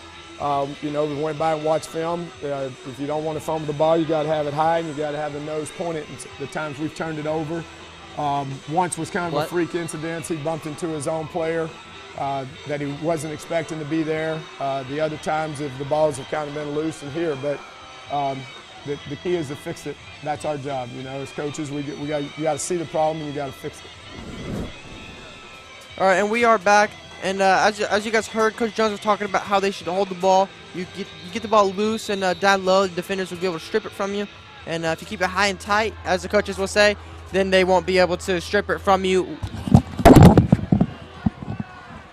Yeah, and the Eagle defense coming back out on the field after that. Starting the 4th quarter, and Eagles going to lock their wings as they start the 4th quarter here. It's a 2-possession game still, and the Lee Summit Tigers looking to capitalize on this great field position here, 2nd down inside the red zone. Looks like it's going to be another handoff, but a failed play, and the Eagles just eat up that run. Yep, Jimmy Abron able to get in the backfield and stop Lee Summit for negative yards, and he's pretty hyped up supporting the Orange for leukemia. And here's a little replay of it. As you see, Jimmy Abron really just a rip right through here, able to make the tackle. And that'll be a loss of a couple yards for Lee Summit. Great play from Jimmy Abron. It's going to bring up 3rd and goal from about the 13 or the 14-yard line. So this is a tough spot for Lee Summit to be in, as they really need to score a touchdown here to get within that 3-point margin. But they may have to settle for a field goal. And he steps back in the pocket. Pearsall does. He looks like a throw. It's going to be a catch and reception. And he's going to fight for it, and he's going to get a touchdown. Yeah, and that is number 11. That is Ryan Belt. And he's actually the leading receiver for Lee Summit, and showed why exactly he is the leading receiver as he got the touchdown there. And we're going to see a replay of that. As you see, he catches the ball. He just runs a little comeback route to the outside, and then he was able to get off of Austin Haas and dive right into the end zone, as you can see. Reached that arm out and got across the end zone line, or the goal line, and he was able to put some more points on the board for the Tigers.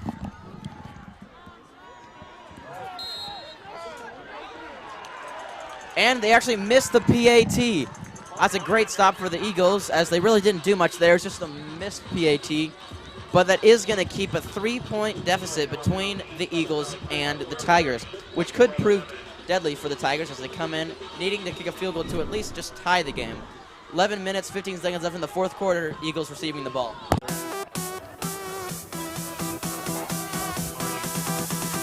Three, two, one. Creating innovative professional sports content to entertain and thrill our community. Creating a professional broadcast environment for tomorrow's television professionals. And professional service for our district partners and its stakeholders. Niles Media Group. Excellence today, innovation tomorrow. Exceptional service always. And here we are back. Hey, there's some noise coming through this.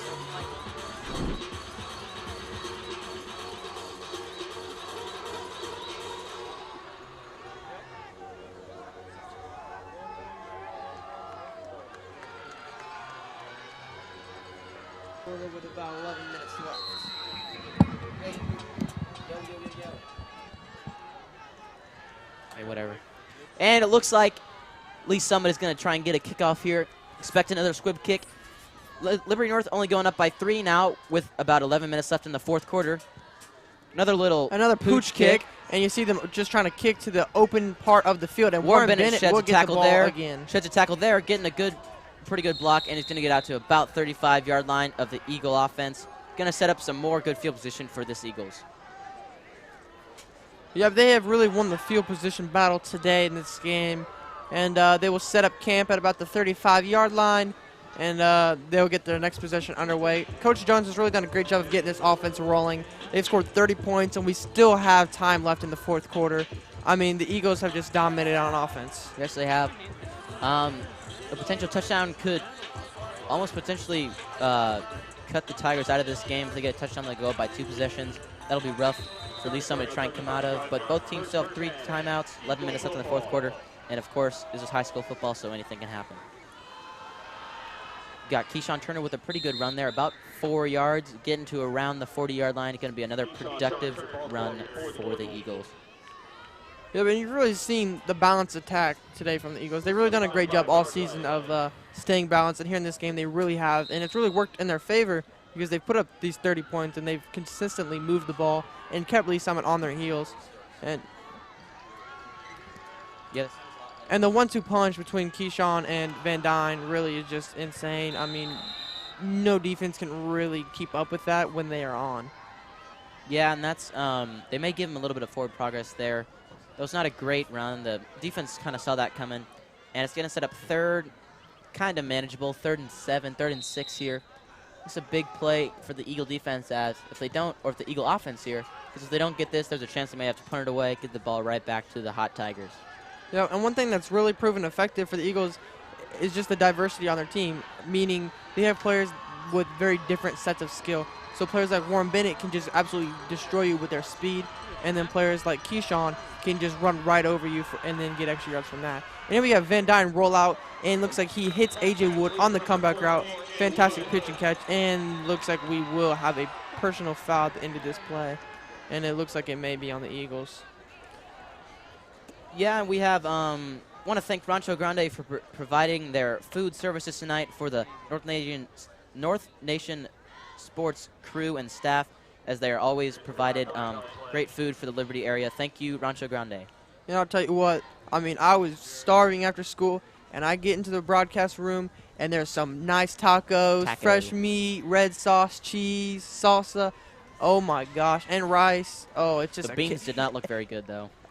Sorry, Rancho. It was just a killer combo. I liked the beans. I ate the beans. I ate a whole bunch, so I don't know what Cole's talking about. But oh, my gosh. I wish all you guys could have it. It was amazing. And it looks like there's going to be a penalty on the Eagles there. Going to set them back.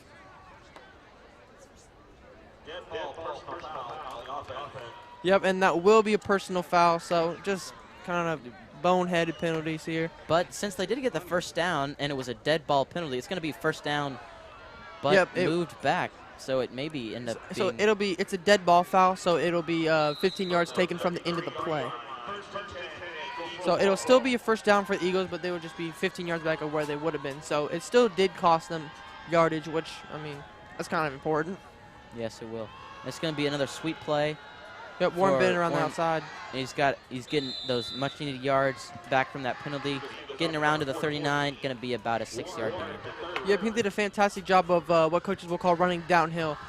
So here we have a little replay of this play. So Warren Bennett on the jet sweep. He'll just come around side. He'll go downhill, and then he'll see the little cut. He'll cut right there as he saw the hole. And nice run from Warren Bennett. But he did a great job of running downhill, as coaches like to say. So what that means is that when you look at the field, that middle of the field is the highest point, and then it arches down. So whenever you run downhill, it just means that you're running east and west and getting down onto the outside of the field.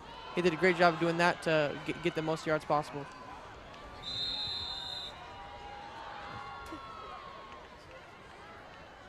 All right, that was a nice run, or it was an okay run by Liberty North there. It's going to bring up third down and short, or manageable for Liberty North.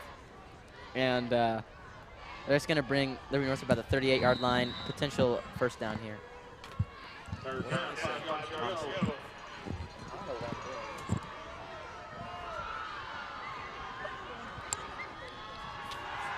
Man, Cole is just on a roll today. But a nice That's going to be a catch. Wow. Missed tackle, and he's going to get yards after touch, and he's going to get about 5 extra yards. That's going to bring up the Eagles' first down. Yeah, great play from A.J. Wood as he was able to overcome the tough defense on it and still get the first down. All right, just a reminder, Crowley Furniture is a proud sponsor of today's North Nation Sports Network broadcast. We appreciate your support, and make sure you go visit their showroom in Liberty. All right, here we go, and Liberty North coming out first down here at around the 50-yard line and looking to show up here and get a couple points on the board, maybe put this game away.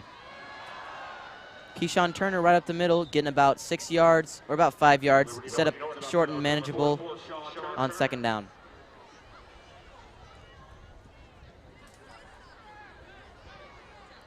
Here we go. Just a reminder, all North Nation games are streamed live on north-to-northnationmedia.com, Channel 1. Tell your friends and relatives all over the country to watch North Nation Media. And if you're into Twitter, follow us on Kana_news for updates and news from every angle. The Eagles trying to draw the Tigers off sides there, and now they're going to get a retry at the play, and Van Duyn's going to roll, going to get a little shovel pass out there to Garrett Lynn, the leading receiver for Liberty North Eagles, as he's going to get the first down to about the 40-yard line.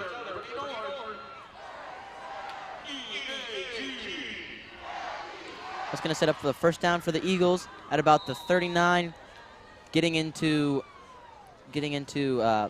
Lee Summit territory, and they're going to try and score here, get a touchdown on the board.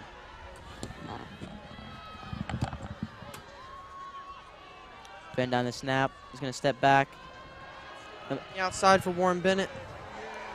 He gets a good block there, and another missed tackle. He's going to bring him out to about the 21-yard line, and just another great run. And another penalty, personal foul called against the Eagles, and a little questionable. I actually saw when that happened, and I think they're going to say it was late. Let's but get a take a look replay at on this. that. Another instance, Warren Bennett just coming to motion, and you see he's just going to trail his blockers, run downhill, cut inside, and just get the most yards he can possible. And great run, but it looks like a lot of it is going to come back as this yeah, they did call the penalty on Liberty North.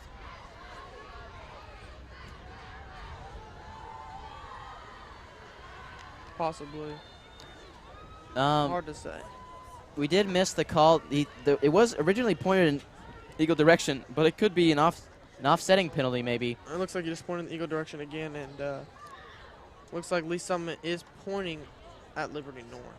So with about 7 minutes left in this in the second half, this is going to be, yeah, it looks like a personal foul on the Eagles. Yep, another one. The second one on this drive. That'll set them back another 15 yards. Some of the Eagle fans are not happy about that call, but regardless, we got about a couple 100,000 in the stands. Yeah. No, but you can obviously tell the disappointment from the Eagles. Got a couple hundred in the stands tonight, and they're all amateur officials, so they're going to give their 2 cents. But regardless, it'll bring up first down and about 14, it looks like, for the Eagles. The penalty was not horrible. It does set them back about 4 yards from the original scrimmage line, but it's going to be first down. Nothing that this powerful offense can handle. Yeah, Ben, they showed on that last play they have a lot of big play potential, Yes, whether they it's through the air or Oh. on the ground. And it looks like Keyshawn was tripped up as Lee Summit was able to get a little bit of penetration in the backfield, and he tripped up over his own player and a Lee Summit defender. Yeah, that were number on the 7, ground. Austin Spencer, ended up making that tackle there. And that's going to bring up second down and long for the Eagles. And they're just barely hanging on to Tiger territory as they're hopefully just trying to get to field goal territory at least to get some points on the board. Yeah, man, every second that goes off this clock is crucial for Lee Summit as we get down to the final minutes of this game. Oh, and no. wow. That's not good. Jake Van Dyne trying to step out of the pocket and scramble out, but he did not have any open receivers. And the offensive line didn't do amazing there. He's trying to and evade the just, defenders here. He's going to stay in the pocket, but then he's going to have to roll around outside and didn't really have anywhere to go. And Lee Summit ran a pretty good blitz there, and the offensive line just wasn't really ready for it, and it's going to end up being a sack. Jake Van Dyne having to take third and about 24, and that's going to be a rough one for Liberty North to try and come back from. Yeah, and that's just the cost of that penalty. If they had never had that penalty, they would be inside about the 30-yard line, and potentially score a touchdown. Because of that penalty and a couple of bad plays, now all of a sudden Lee Summit looks to have the upper hand. Looks like we're going to have a timeout. Liberty North to try and figure stuff out here with about 6 minutes left in the fourth quarter. Liberty North leads 30 to Lee Summit's 27. Yep, and on your screen, you couldn't even see the original line of scrimmage marker, so I mean, you can just tell how far back we were on third down. But let's go to commercial real quick. Friday night sports. When athletes compete, they give it their all. At Liberty Hospital Sports Medicine, we're staying open Friday nights after the lights to treat the bumps and bruises that are part of the game. In our new location at Liberty Hospital Sports Medicine, orthopedic specialists will be available to evaluate and treat on the spot. So after the lights, remember Liberty Hospital Sports Medicine, connected to you. All right, here we go. We're back. Liberty North is a big, crucial play for them. Maybe get it inside the 40, potentially kick a field goal. But right now, Lee Summit's looking pretty good defensive-wise, as if they do not convert here, this could bring out the punting unit and potentially set up a pretty good scoring drive for the Tigers. I fully expect them to run something like a screen or a short pass. Yep, wide receiver screen to Stervinu. And evading a couple defenders, but wow, that was just snuffed out right away for a loss of a couple yards. And that would bring up fourth in a long, long way. And we have a replay on that, so let's take a look. Yeah, you can see they ran a screen pass to Stu there on the so he's going to outside. look around the outside, and Stu's going to catch it right about here in the middle of your screen, and he really has nowhere to go. And just not a great possession for the Eagles after it looked promising at the start. And it just... All right, the here we Eagles will go. be forced to punt.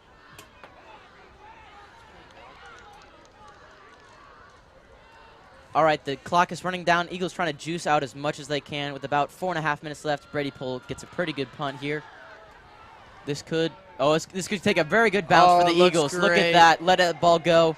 Going to get to about the 4-yard line, and that's a great punt by Brady Pohl, pinning it inside the 5, and that's going to be tough for Lee Summit to dig their way out of.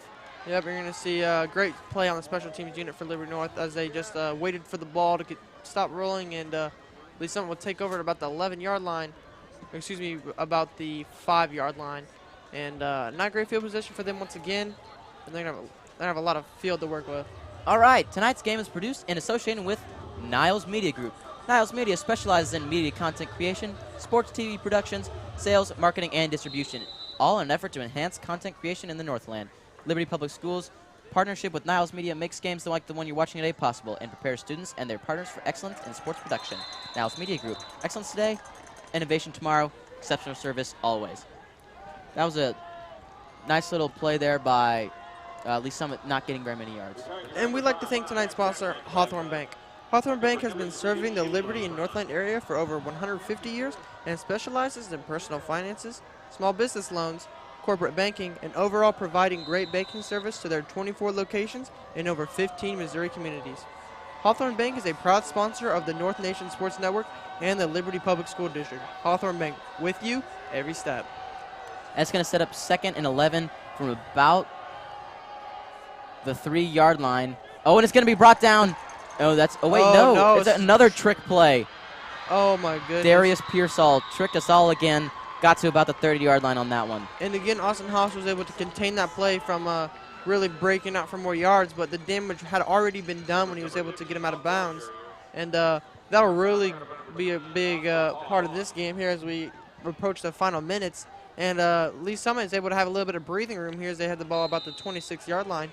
And backed up in their own end zone, they really weren't comfortable, but now they're going to feel a lot more comfortable. They're going to have a lot more options as far as play calling goes. Yeah, another read option there from the offense. If he would have handed off, it would have been a really short gain, if any, at that point. Ended up keeping it, getting a nice game. That was just another screen pass from Lee Summit. It's going to get up 2 or 3 yards, going to bring him close to about the 30-yard line. Yep, again, that's number 11, Ryan Belt. He's actually played a pretty big part in this game. He's their leading receiver. And another nice reception for him as he gets about 6 yards. As this game is winding down, we got about 3 minutes left. Lee Summit does have all 3 of their timeouts left, so time is not really a huge issue for them right now, but it could end up being an issue for the next drives, depending on how well they manage their time. It's going to be another run play up the middle. Micah Manning, number 5, going up, and he looks like he's going to get the first down at about the 37. That's going to set up another moving of the chains. Here's a replay of it. So as you're going to see, you're going to have a little motion here, and the running back's just going to go straight up the middle and really able to get a nice play there. And as you see, a nice tackle from Austin Haas' safety coming up to Phil. And, or excuse me, that was Nico Pelkey. And it was a little draw play. The quarterback faked the throw around the outside. And nice first down from Lee Summit. Another quarterback keep. Darius Pearsall is not going to fool the defense this time, bringing him down for about a 3-yard gain. And the clock is still winding down. 2:34 left in the game. And it's going to bring about 2nd and 7, and this game is starting to heat up a little bit.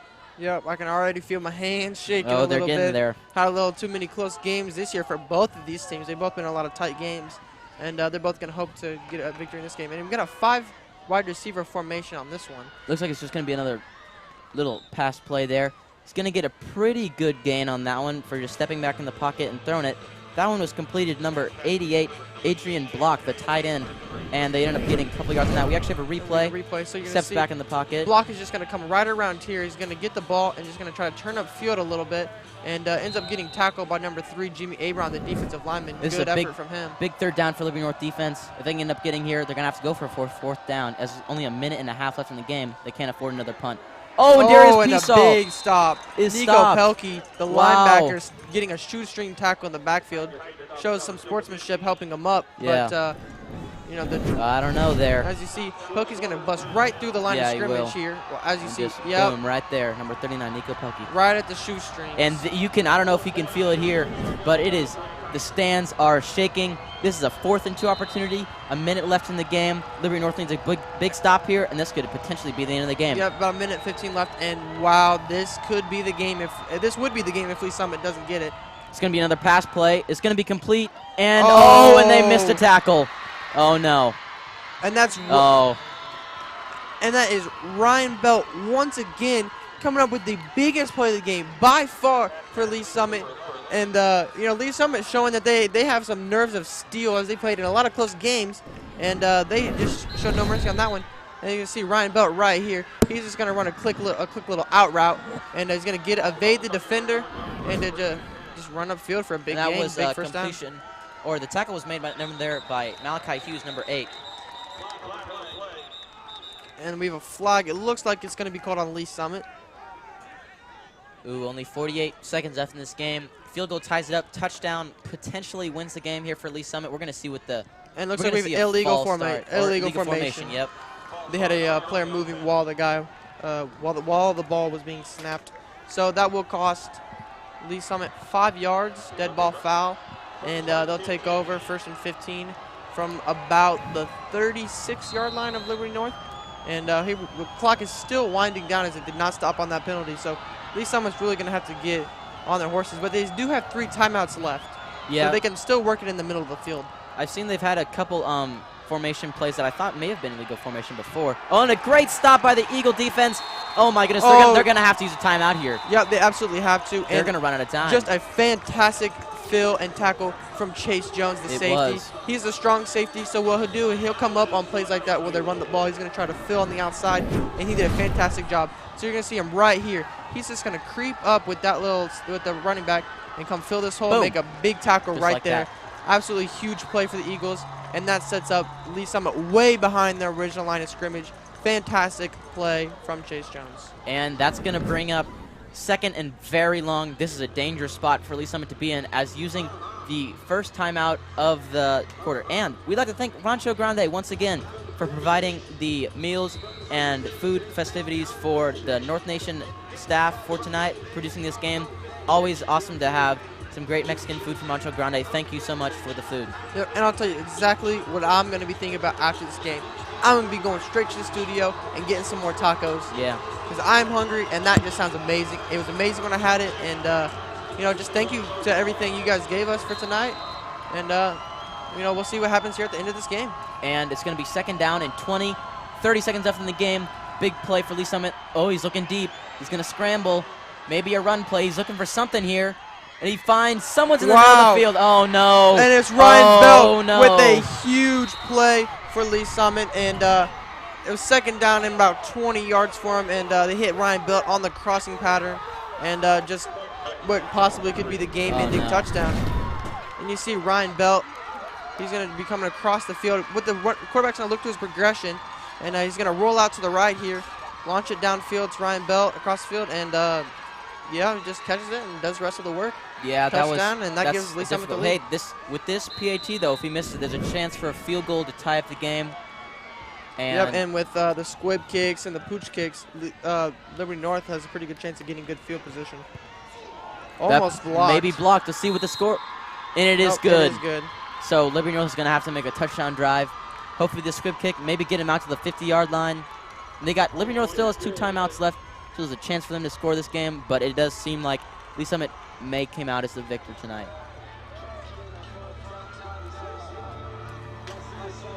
Yeah, really, Darius Pearsall on that second and long was not expecting anything. Step back in the pocket.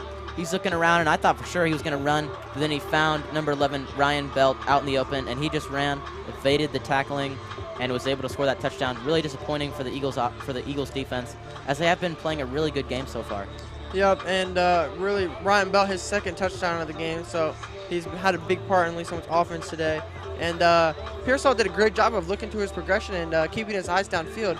He was looking at first he had no receivers open, tried to look at his check down back. He was not open, so he rolls around to the right side and sees that his receiver, Bill, has a step on the defender, hits him in stride, and easy touchdown for Lee Summit. And 17 seconds left here in the fourth quarter. Liberty North needs a prayer answered. Yes, they do. Need a little bit of a miracle here, but they have had it before. In the Liberty game, Warren Bennett took a play back on the first snap of the second half, and he's got an opportunity here to bring it back. It looks like he's got a block. Get. Oh, he's going. Oh. He's down. He's going to be down at the 36-yard line. They've got 11.2 seconds left in this game. Looks like Van Dyne's going to have to air this ball out. They're going to have to get something going here. They can't score a field goal. I would try and go something deep here, something out of bounds. And if they can't, they got to call a timeout, get something going here. But I see only 2 or 3 plays left in this game. But here's what you got to think if you're the Eagles. You have 2 timeouts. Really, anything you want to do is possible. I mean, if you want to run a post up the middle, if you want to run something on the outside and get out of bounds, they can really do anything that's in their arsenal. Anything that they want to do, they can do because of those timeouts. But really, it all just comes down to how many yards can they get on the next play or two, because that's all they're going to be able to get before probably a Hail Mary.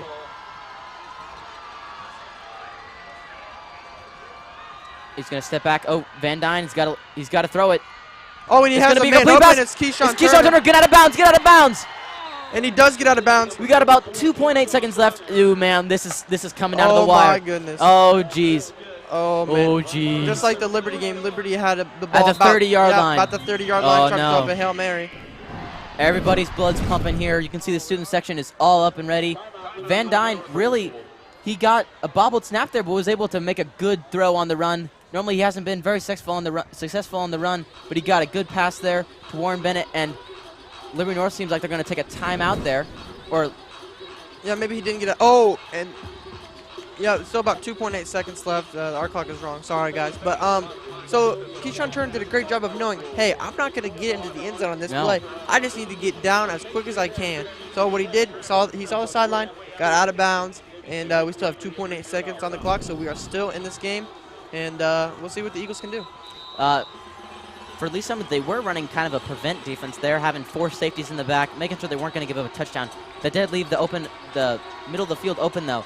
So I'd expect another corner play and maybe a little quick one, but if not, this is going to be the last play of the game. Potential game winner for Liberty North as they have to just get 31 yards to the touchdown.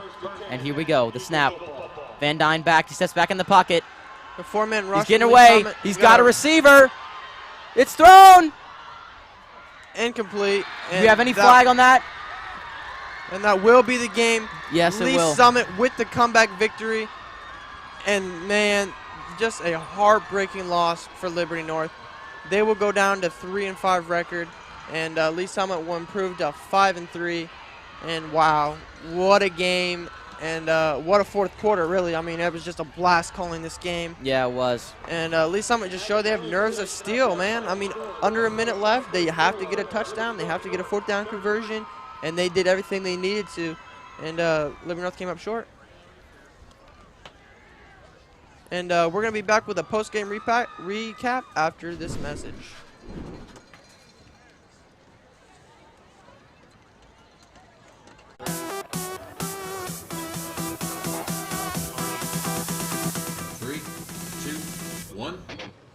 Creating innovative professional sports content to entertain and thrill our community. Creating a professional broadcast environment for tomorrow's television professionals. And professional service for our district partners and its stakeholders. Niles Media Group. Excellence today, innovation tomorrow. Exceptional service always.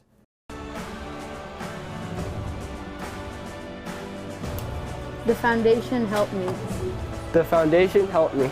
The foundation helped me. The foundation helped me. The foundation helped me. The foundation helped me. The foundation helped me.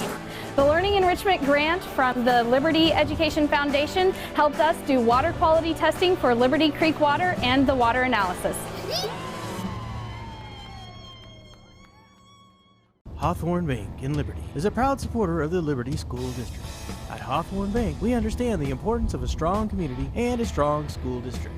We also understand the importance of a strong financial future for our school district's families and for our local businesses. I'm Melissa Hubble. I'm Mariah Imler. I'm Terry Hayter. I'm Lynn McClure. I'm Nick Richmond, and Hawthorne Bank is proud to support KLPS and the Liberty Public School District.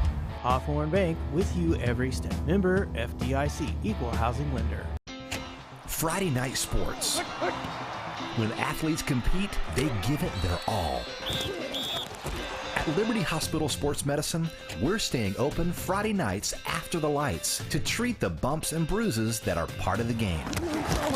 In our new location at Liberty Hospital Sports Medicine, orthopedic specialists will be available to evaluate and treat on the spot. So after the lights, remember Liberty Hospital Sports Medicine, connected to you. Yeah, that was a tough loss for Liberty North as they come out of it just losing by 4 points, 34-30, as they had an opportunity to score a touchdown there at the end, but just didn't piece together, and Lee Summit ended up coming out of the victor. And we're going to take a little bit of highlights of the game. All right, that was the fumble there by Jake Van Down on a bad snap. It didn't actually become a touchdown. It was marked down by number 7 there. Yeah, but that did result in 7 points for Lee Summit, and they end up tying the game 14-14 after that. And here's Van Dyne. This is going to be a pass to Warren Bennett, one of his 4 touchdowns. He's going to run a little China route to the pylon, and he's wide open for the touchdown. Great play from the Eagles on that one. Yeah. Just really showing his speed, outrunning the defender. And here's one of the kickoffs for Brady Bull. Just another touchback. Yeah, and then there's Austin Haas. That was the play where he tracked down Manning, and great effort play on the pursuit.